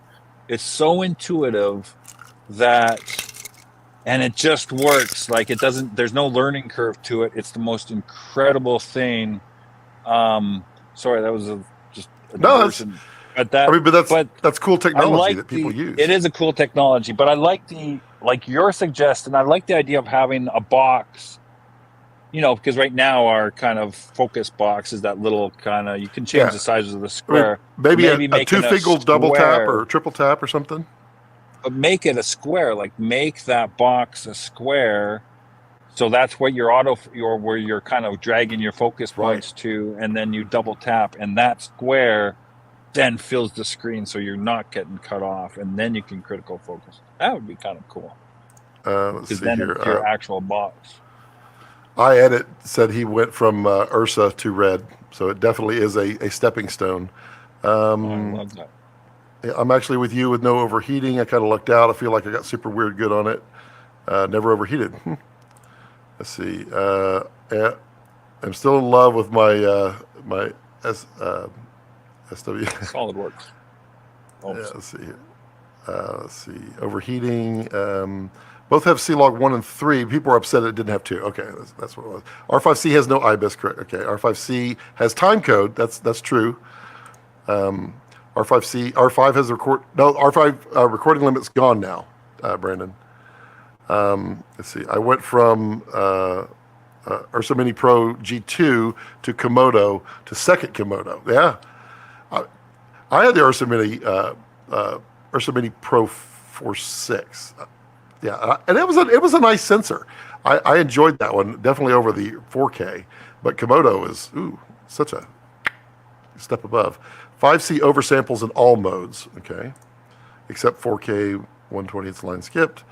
Man, there's so many comments. Let's see here. Hoping that Komodo can get masking guides, not just lines.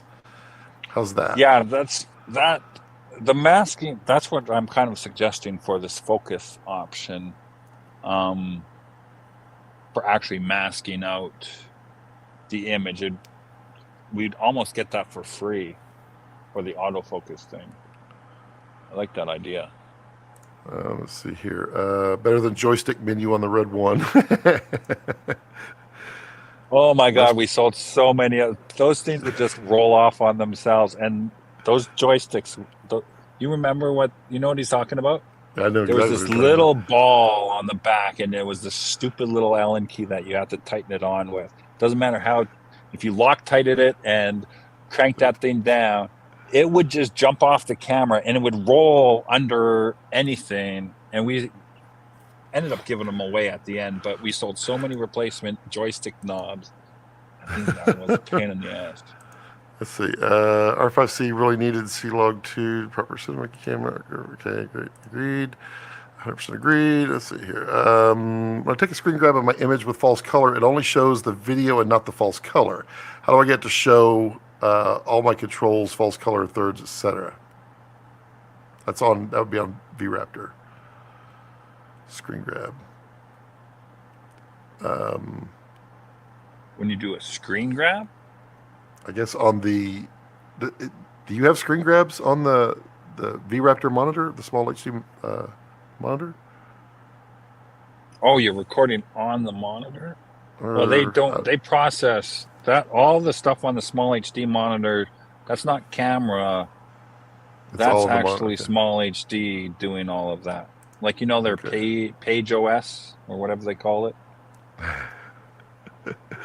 So, what would be some mistakes with hindsight from making Komodo? Oh, that's a great question. Oh, it's such a good camera. What are some of the mistakes? The SDI issue. So the whole assuming people follow protocol, and I never follow protocol. I really don't. That's a horrible thing for me to say, but that whole 4K SDI thing is 12G, such a pain in the ass. The 12G thing. But you had to do it. It was a specific purpose because of the crash cam. You need it off. You have to. Yeah. You have to be able to get the It shot. just comes with, and it's something that at the highest level they all know this. This is part of their protocol, and it's one of those professional things that they just do. But it's like taking your lens off and exposing the sensor for too long, which I do all day long. But you'd get shot on set if you did that. But so I think that, and we couldn't fit it in, but making that maybe an option, like an option to order a 6G or 3G SDI, that would be. I think That'd be cool. Yeah. It is a hardware thing, so you would have to Swap limit, out but the I whole... think that would be a good option.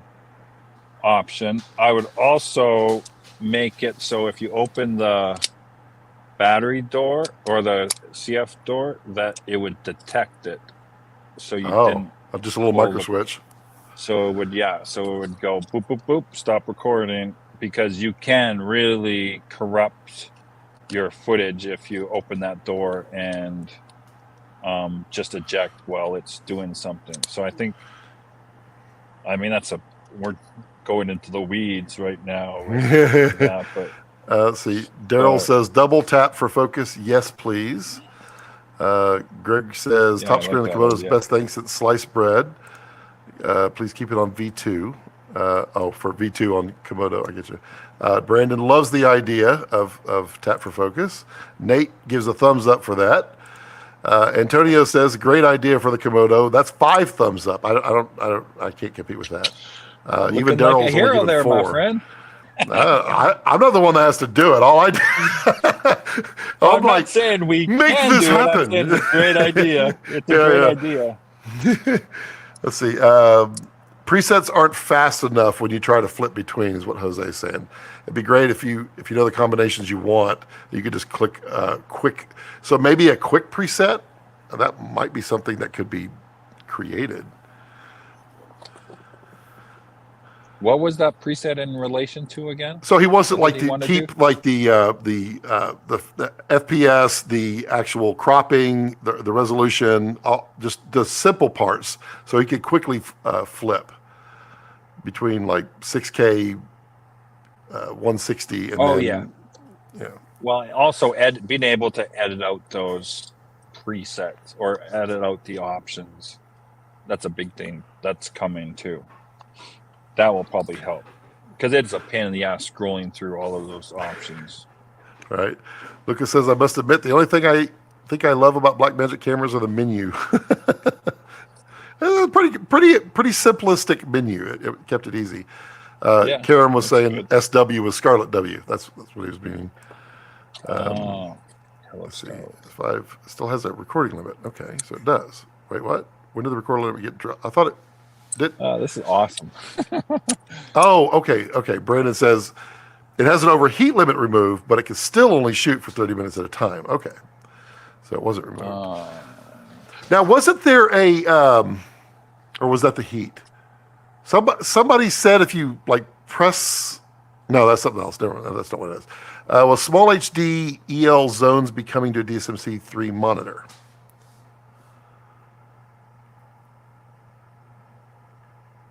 Oh, sorry. That's Yeah, you're talking to them. Well, small HD EL zones. I don't know the answer to that, actually.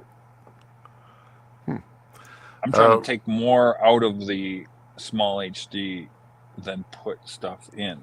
Interesting. Rafa says, loves the idea of Komodo screen gets full to focus. Okay. Yeah, I like that idea. Would love 1.5 anamorphic setting for all resolution choices, not just some. Recently picked up the nanomorphs. Those are tiny. I got a set of those too. I just got, I had them for a couple of weeks though, those nanomorphs. Fuck, they're awesome. Awesome little thing. I mean, optically, optical quality and anamorphic really don't go in the same sentence, but it is funny though. They're fun. They're just fun little tiny things. You buy it specifically for flaw, but you want it to be a clean flaw. Yeah. But our one still runs like clockwork. Root joystick is just fine as it was on day one. James? We made them better along the way, but those first ones were so bad. Let's see. It's useful to have screen grabs for TVCs. Let's see. James says small HD just did a page OS 5 to allow that on City 7. Okay, that's what it is. Okay. Yeah, so that page OS is there. Like that's all small HD. We don't get to determine that stuff. Yeah, Tyler's Komodo mistake, not anticipating it becoming the A-cam for so many and asking for higher frame rates. Yeah, that wasn't a mistake because we kind of knew. I mean, you and I talked about this before we even launched it. It's inevitable. I mean, it's such a, if you're just looking at the image that the Komodo creates is all world, people are going to use that. If the image sucked, nobody would try to make it an A-cam. It's really just about the image. And then it's like, well, it's too small. I need to add stuff to make it work. And, we have other cameras for that. Right. Exactly. I wouldn't say it was a mistake. It's probably just a miss. I know. I shouted loud and clear that. You were very vocal. This is not an A-cam. But I think you were going, this is not an A-cam. That's a good problem to have, but still. Right. It's just, you can't, it starts to get bigger and it's not what it was supposed to be. What would be the best focal length reducer for the Super 35 Raptor? Because you could go. I guess you'd be 0.71. Yeah, speed booster, focal length reducer. Yeah, so I think 0.64 would be too much, wouldn't it? This is actually a good question because I was just looking at. Somebody just released a new speed booster. I was just looking at testing that out. That's a good question. Well, we will find out, Tyler. It's a really good thing. Of course, the rear element has to be. Some of them stick out too much on not only the reducers but the expanders as well. Like most of those RF, the 2 times and the 1.4 times, they have that big nipple at the back that only work on some lenses. Let's see. Greg says it absolutely never had an issue on my 2 baby dragons. Problem with the Komodo is that for the price range, there is a higher incidence of non-professional users handling it. It's true. Absolutely, and that's not a bad thing necessarily. It's a training and learning. I mean, they have to learn to adapt, and Red had to learn. Oh, hey, we got a whole bunch of new people. Well, it also that whole off-on button. Yeah. Remember, you used to have to hold on our count, you'd have to Oh, I remember. hold I down remember the record button. the big freaking argument I got with the first AC who told me I was wrong. And I said, Yeah. I know for a fact. But that was so dumb. I don't know what we were thinking, but holding down the record button to turn the camera on and off was so dumb. But that's Well, something that you learn. Like, we learned a lot from the inexperienced users of Komodo, right. because just from the stuff that's obvious, or that you learn, the bad habits you learn over time, the inexperienced users will slap you. They're much more unforgiving in a lot of ways. Right. Let's see here. Ollie says, with Canon's eye-looking autofocus, can you imagine they create an eyepiece that you could wear as a patch and use it for gimbal work? Ooh. I mean, why not? Marcus from Cavalaria, he did that at Burning Man with, I think it was a Raptor. He built this helmet with an EVF, and he had this camera, and sometimes on a gimbal, sometimes not, and it was the coolest thing. I mean, watching him, the footage was cool, but just watching him run around with this thing was the coolest thing I've ever seen. Really cool. Let's see. H&H autofocus update lock-on tracking. I guess he's probably asking, or she asking if it's coming in camera, and we talked about that earlier. Yeah. See, Tyler wants silver flare nanomorphs. I got to test the amber flare, but I don't care for the colored flares personally. Silver flare would be nice. Yeah, that's probably the right way to go. I'm still a sucker for blue. I'm just that guy. Being able to disable the small HD menus on DSMC3 would definitely be beautiful. When is Horizon level coming to Raptor? So I think he's talking about the Page OS, when you swipe and you see all the other small HD stuff. Now, again, I just went through this with the team because I always swipe by accident, and I end up on some small HD like custom overlay thing, which is cool I think it's cool on their studio monitors, like having those screens. It drives me crazy on the little one, and and you can't just lock it off. That is something that I need to record this somehow. I need to screenshot this and send this, because that, I think, the only problem, I just went through this and I just talked to the team about it. The only problem is software updating the small HD monitor by itself becomes an issue, because that's how you do it if you just have the monitor and you put in the SD card.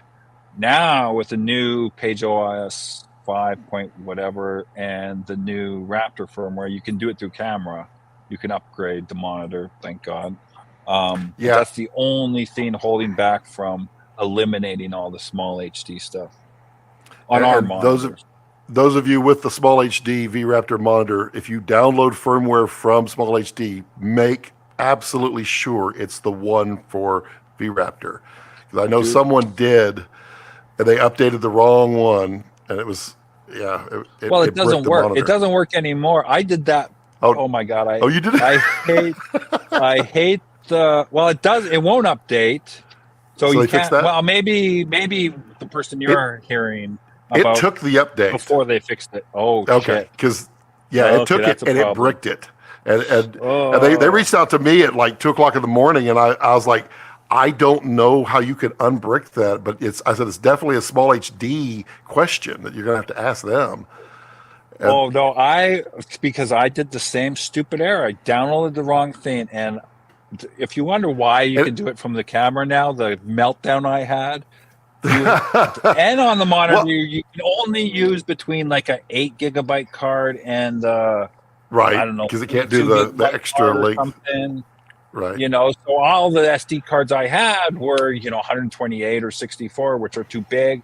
So I spent 4 hours looking for a card, got the card finally, downloaded the wrong thing, the wrong version, not the red version, but the normal Page OS. wouldn't update, and I was just, having a brain fart of a night.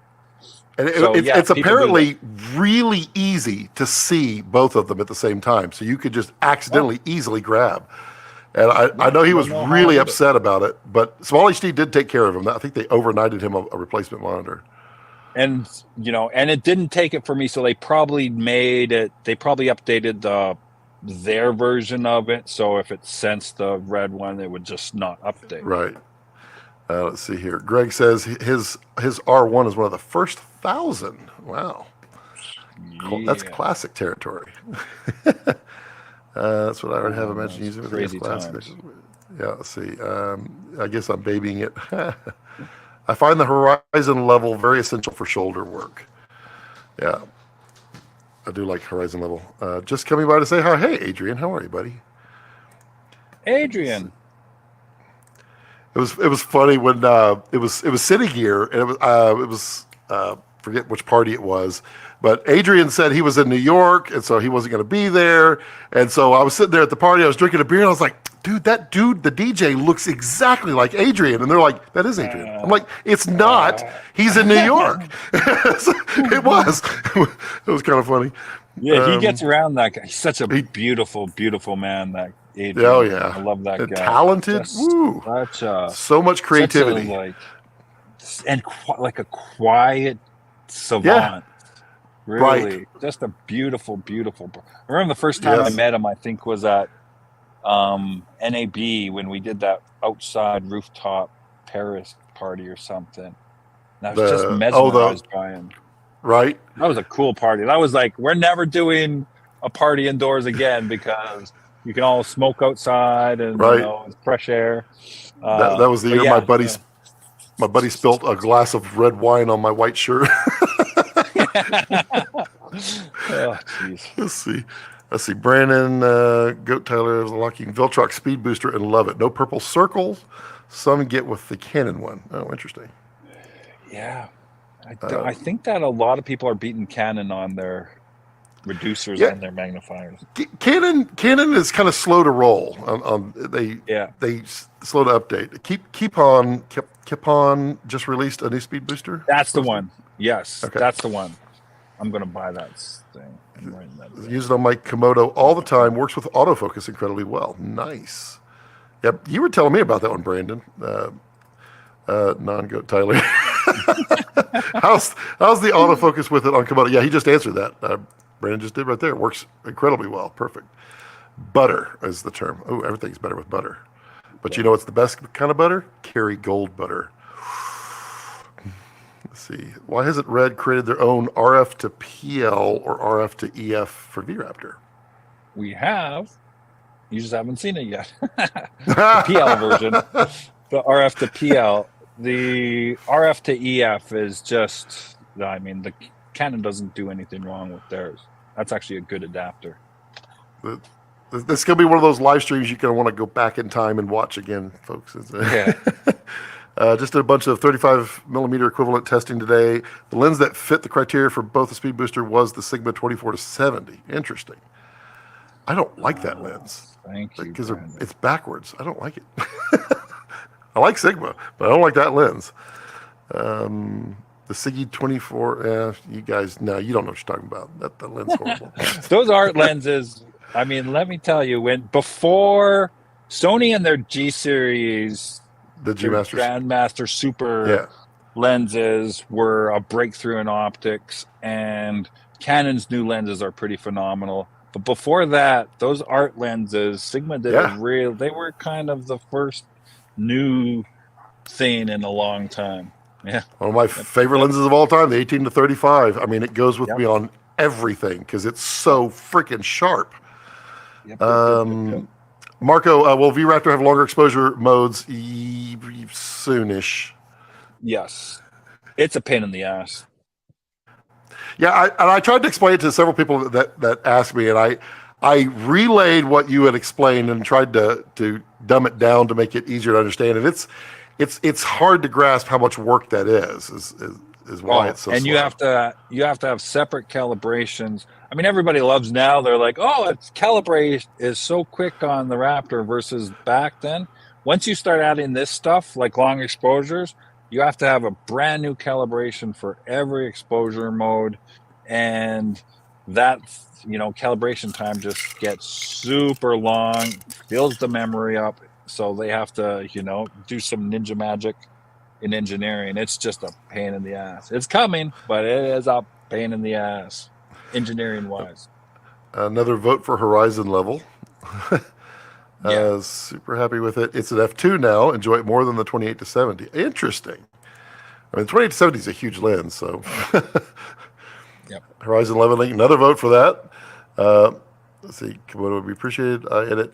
Any development with Apple VR goggles for zero latency bifocal EVF? Too dangerous? So Apple, if nobody knows, when you work with Apple, you have to sign this thing that I'm pretty sure they can murder you if you talk twice. about even work. Yeah, if you even work with that. It's really, like, we have some pretty ninja lawyers, and they're like, don't sign this. Don't sign this agreement.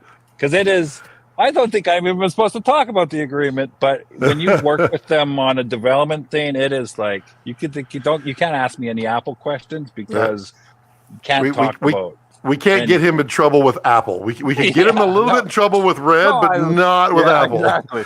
No, Apple. We love Apple. I went to dinner with Tim Cook and Eddie Q in Texas when I was there last month, and it's so amazing because we know when you're in this industry and you go to Cinegear and somebody recognizes you and you're kind of like they're using my stuff, or they talk about your product. With those guys, when you're with them, you realize that every single person is interacting with their products every day. And like 1,000 people around you is using their stuff. It's just, for some reason, that's the biggest takeaway I took from that dinner, was just how Apple, and it's not those guys, but it's Apple in general, just is so, with the watch and with the phone, of course. And the thing is, like, you can't meet anybody that doesn't not use their products. Even if you're a PC guy, and use an iPhone, or you're an Android guy, you might use a Mac. It's just amazing the scale that company reaches. I would venture to say that at this point in time, Apple might be the most recognizable name in the world. It is. Yeah, I think they beat possible. Nike. I think you're right. I think they beat Nike. At one point was way up there, and I think they beat Nike. McDonald's, I think, was up there. And there was one other. Yeah, I would bet you Apple surpasses all of those. Yeah. Yeah. Bob says, just wanted to say I appreciate Jared and Scott for doing these videos. I appreciate Jared's time because, I mean, he's busy. So anytime he can come and hang out, it's awesome. Yeah, I wasn't sure what if I was going to be able to jump on now. And now I've been on for way too long. But your live streams are beautiful. There's 40 plus people on it right now because now that Facebook's working, people can actually get on. Dude, that was cool. Did you see that? I mean, it's actually on your Facebook stream. It's playing this video live. I don't know how you got that to work because that was awesome. It's all through StreamYard. I'm also doing it on Twitter right now too. I'm hoping. I got my $8 blue check mark so I can see if this is going to get to stay as the longer video now. We'll see. That's the only reason I want it. Yeah. Let's see here. Can RF to EF mount vignettes the Raptor sensor? Not all of them. Brandon says you're entitled to your opinion, but you're also wrong. That's true. I don't like what is it on the 24 to 70 Sigma art? They swap the focus and the zoom. Yeah. I don't like that. Yeah. That you can't do. That's the and I don't know if Nikon I think fixed it, but making the focus ring go the wrong direction too. Oh yeah, Nikon. Can't get past that. No. Let's see here, Brandon. Let's see, big facts. Yeah, it's not live, but Cynthia says hi. Ah, Cynthia! Hey, I listened. You're listening on the way. Yeah. It's good road talk. Yeah. Let's see. Oh, Tyler went to Terry Black's barbecue in Austin. That's what I was telling you about, Jared. The brisket was amazing. Coming off the land of the pulled pork. I was confused why there was not barbecue. Dude, I know why you live there, man. I could definitely relocate to Texas and be okay with it. Yeah, it's a wild place. It seems like everybody from California is doing that, but it's a lot. We get everybody from everywhere coming here now. It's fine. Nobody cares. Place to be. Heck yes. Let's see here. Barbecue, and I'll leave that there for those that misuse the word barbecue. Let's see. When's that? Oh, V&D. Yeah. He's there. Well, you can answer it again. What do you think the time frame is going to be on the V&D? Guessing. You'll see it you'll probably start seeing it at the end of the year. I just don't know when. Getting that into mass production, because like I said earlier, that glass is the problem. Like, that's why the XLs are being delayed. I don't know if that's going to get fixed by then. I mean, it's, a couple months away, but hopefully that'll be resolved by then. And he did say that the XL and the one for V-Raptor and Komodo are different. So there won't be one taking precedent over the other. They're two different lines that'll be delivered. Yeah. So we're not going to screw over the Komodo Raptor mount users just to make the XLs, which is kind of good, I think. Let's see. Marco says, thanks for the answer. Appreciate it. Lots of directors looking for that low FPS look. Also, if it's possible to squeeze it into Komodo, it'd be awesome to me. Calibration on DSMC 1.2 was okay. Yeah. Komodo's pretty full. That memory's pretty full. Really? Let's see. Oh, hey, George.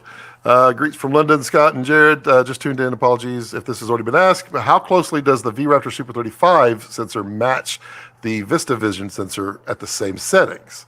Well, they work well side by side. They need a bit of tweaking to match and post. Really appreciate these streams. Great work. Very, very close. But there is differences. Just like, again, helium to Monstro is such a good comparison, because they kind of match, but they kind of didn't. It's not just the same pixel from the Raptor VV squished down. This is an all new pixel. This is taking everything we learned from helium, a little bit of Komodo, and Raptor.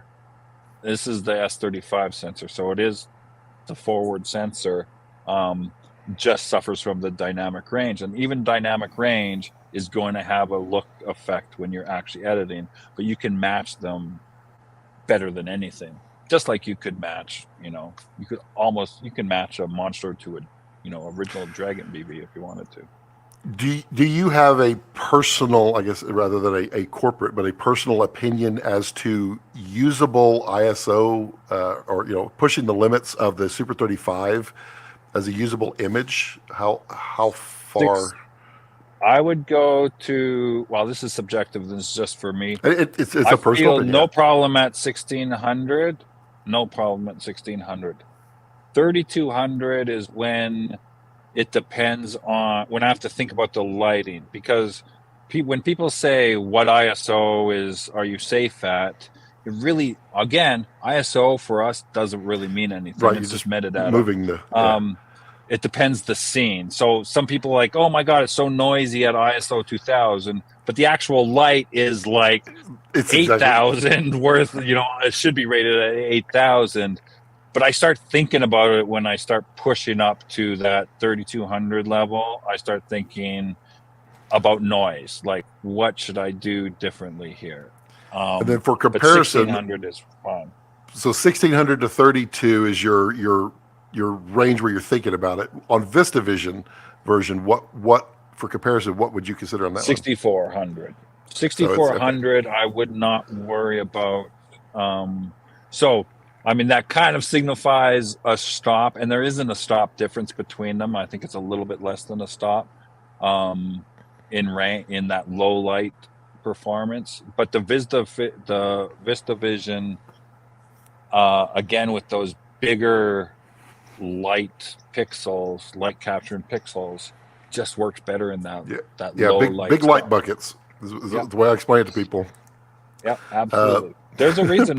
There's a lot of. It's not just about the depth of field differences and the lens size, the optic stuff with choosing between a VV and a 35. It's not the only reason. Definitely, the technical side of it is important as well. Brandon says he's perfectly happy with everyone moving to Austin. Stay out of Salt Lake. Imagine GDU Canon L glass. We're thinking about doing some high again. This is the GDU lenses very specifically. Yeah, thank you very much.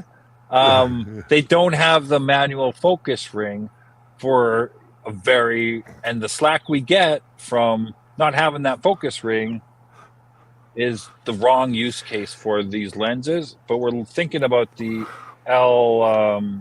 Thinking about doing some L lenses with the focus ring, so you get it, and not just the focus ring, but that control ring. I don't know if you use the control ring at all on the Canon RF has a new ring on their lenses where you can make it iris or you can make it focus. You can do anything. It's a programmable ring, which is super cool. I think we are interested in doing something like that. And I mean, it's just basically rehousing their lens. Right. It's nothing new. Just we don't take the motors out. Everybody's like, "Ooh, Cam, Texas is cool, but Colorado is California without the ocean." Yeah, that's true. I have a ranch in Colorado. I love Colorado. Yeah, Antonio, he talked about EVF as they're working with someone, a well-known people that make EVF, and the future will happen. Yeah. And Cam, remember, we still got to go get coffee. As soon as you get back in town and stay in town long enough for us to go get coffee. Let's see here. Cam is a goat. Yeah. Thanks. Tyler, you're in Colorado. Let's see here. Will that mount for... Okay. Will the V&D, E&D be able to be controlled with RC? Okay, cool. That's kind of cool. Let's see. You can control, like the XL, you can control through like full control, for example, too. Ollie says, recommend everyone move to the UK. It's never been easier to become a prime minister. Oh, jeez. Any way you can send just audio from channel 3.4 over SDI? I know you were asking me that. Currently, you can't live stream with an external microphone on Komodo.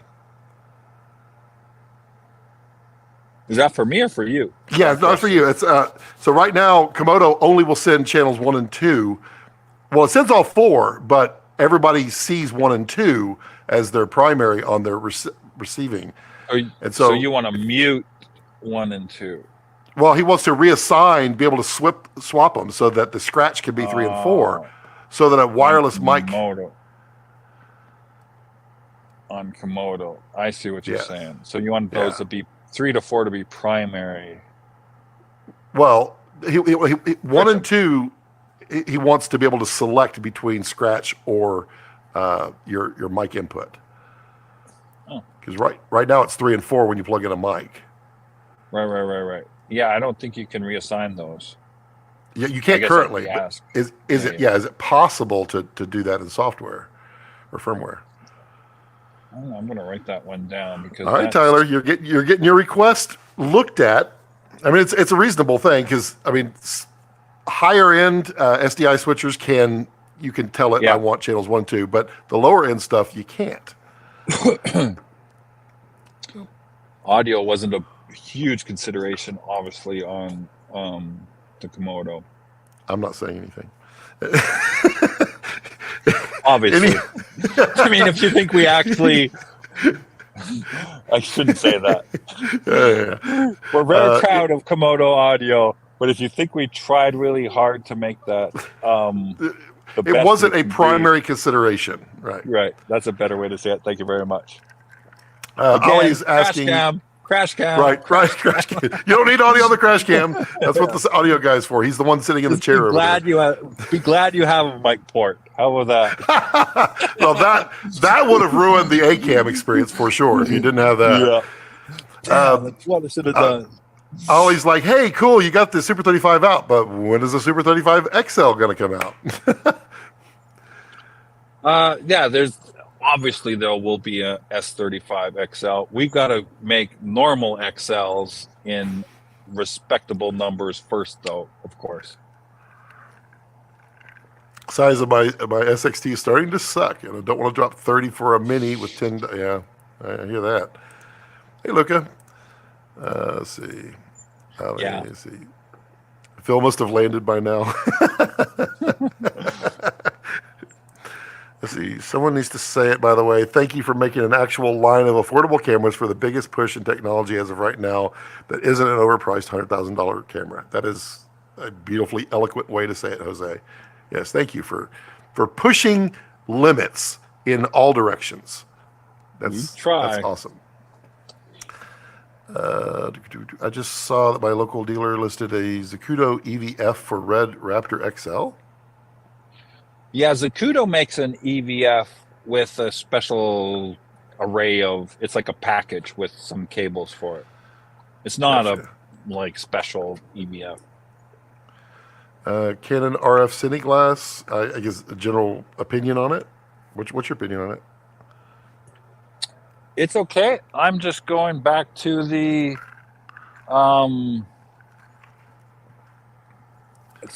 I've never really been a huge fan of Canon Cineglass in general, just because I'm like, if I'm buying a Canon lens that has the same optics or similar optics, I'd rather have the motors in it. Even just for the iris, I want to be able to control that. But when they made their EF Cineglass, there was just too many other better options. I think the RF, the stuff that's coming, we don't really know yet if that's going to be miles above, because the RF still glass is miles above the EF glass. So to be determined, I think. Let's see here. Shot a scene in a 600 square foot room lit with just 12 candles, and there's practically no noise on the Komodo. Why is everyone fussing about it? It's because somebody's going to shoot with 3 candles and say, I got so much noise. What's the problem here? Why do I have to light 12 candles? or the 12 candles have short wicks, and why you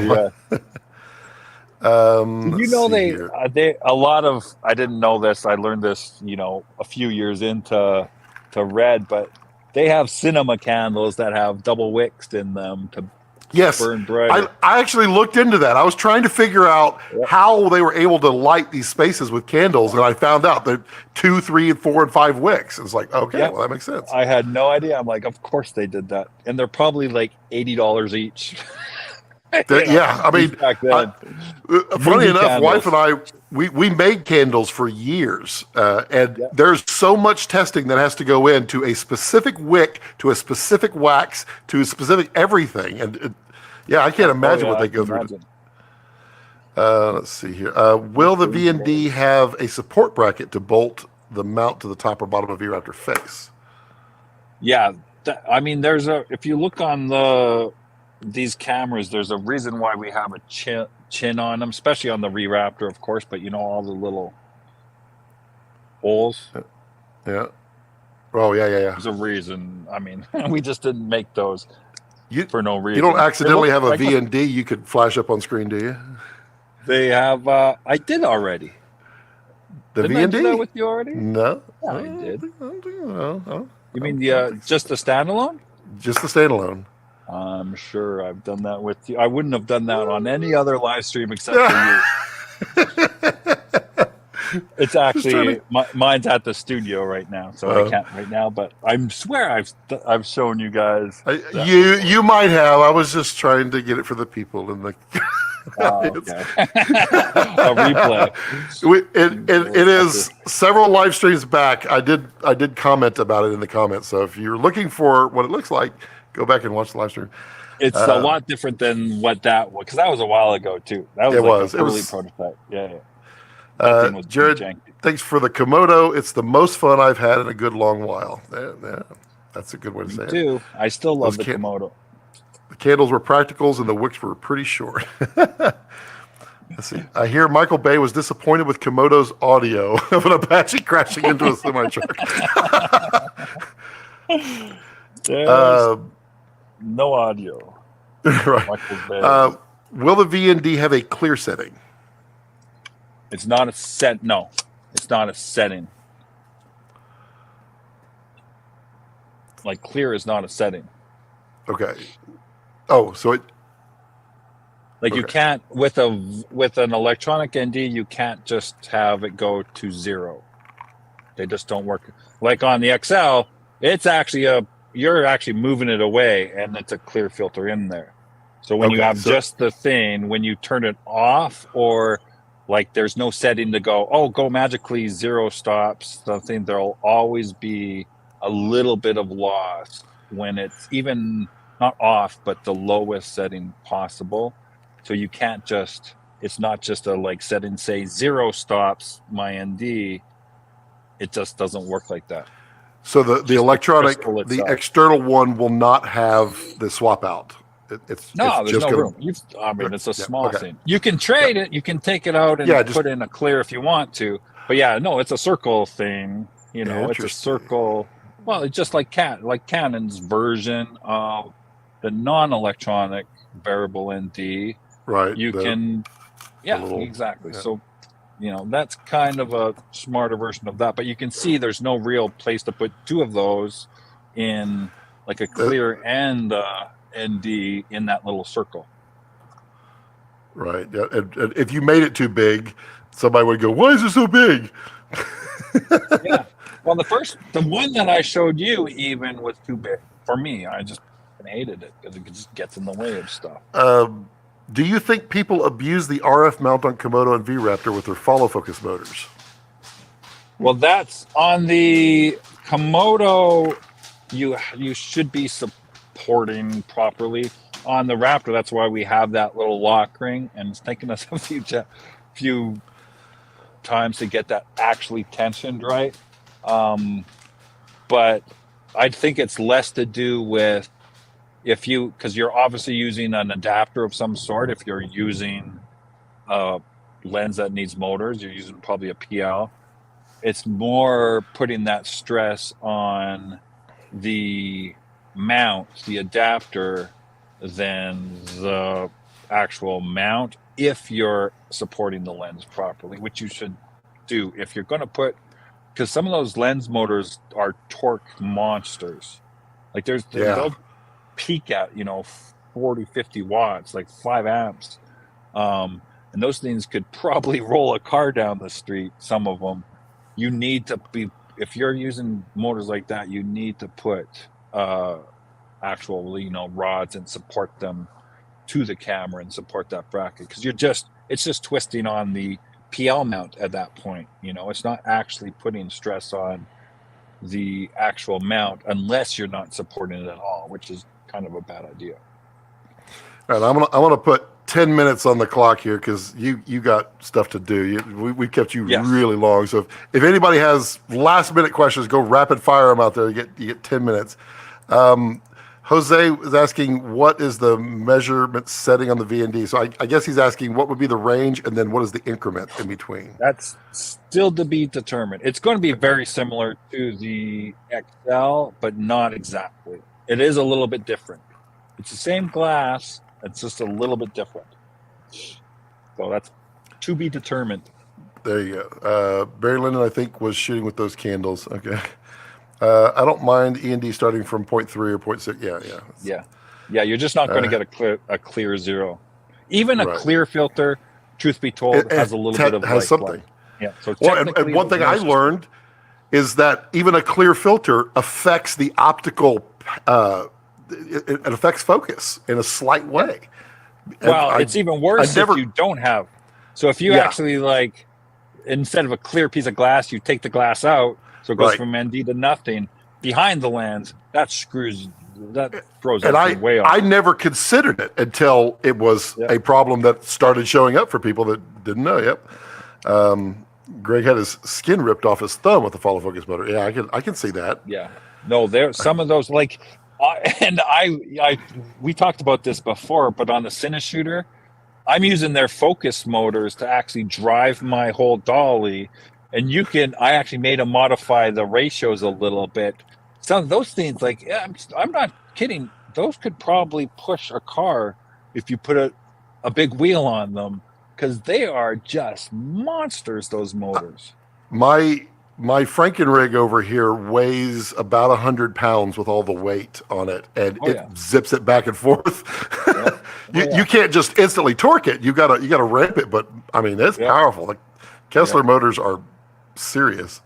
Oh yeah. Anybody that's ever been pinched from putting like he just did, from your finger inside in those things, like holy shit. Thanks for your time. Thank you for your time. Yep. Is the V&D anything like the motion mount, or is it a totally new technology? Totally different technology. I mean, same conceptually the same, completely different manufacturing, different glass, different implementation. The motion mount was awesome, but man, did it suck in terms of color and consistency. It says, thank you for your time. Condor Blue says, blue loves red. Does red love blue? Condor Blue. I like those guys. Let's see. Good thing is the E&D will be matched to Komodo and V-Raptor. They're both usable. But I guess with the Super 35 now in the market, you'll develop three. No, it's the same, isn't it? It's one external that will work on all V-Raptors and Komodos, right? Yeah.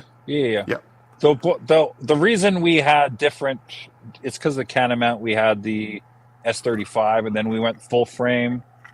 So when we did the whole Dragon VV, we had two different DSMC2 mounts. We had the EF and because Super 35, but once we went to full frame, obviously they were clipping it. So we had to make a full frame one. So we had the full frame Canon EF and the S35. But if you have a full frame just to begin with, the right way around, it's going to cover just like the adapters, the Canon adapters, their full frame or S35. It can work on their R6 as well as their R5 or R3.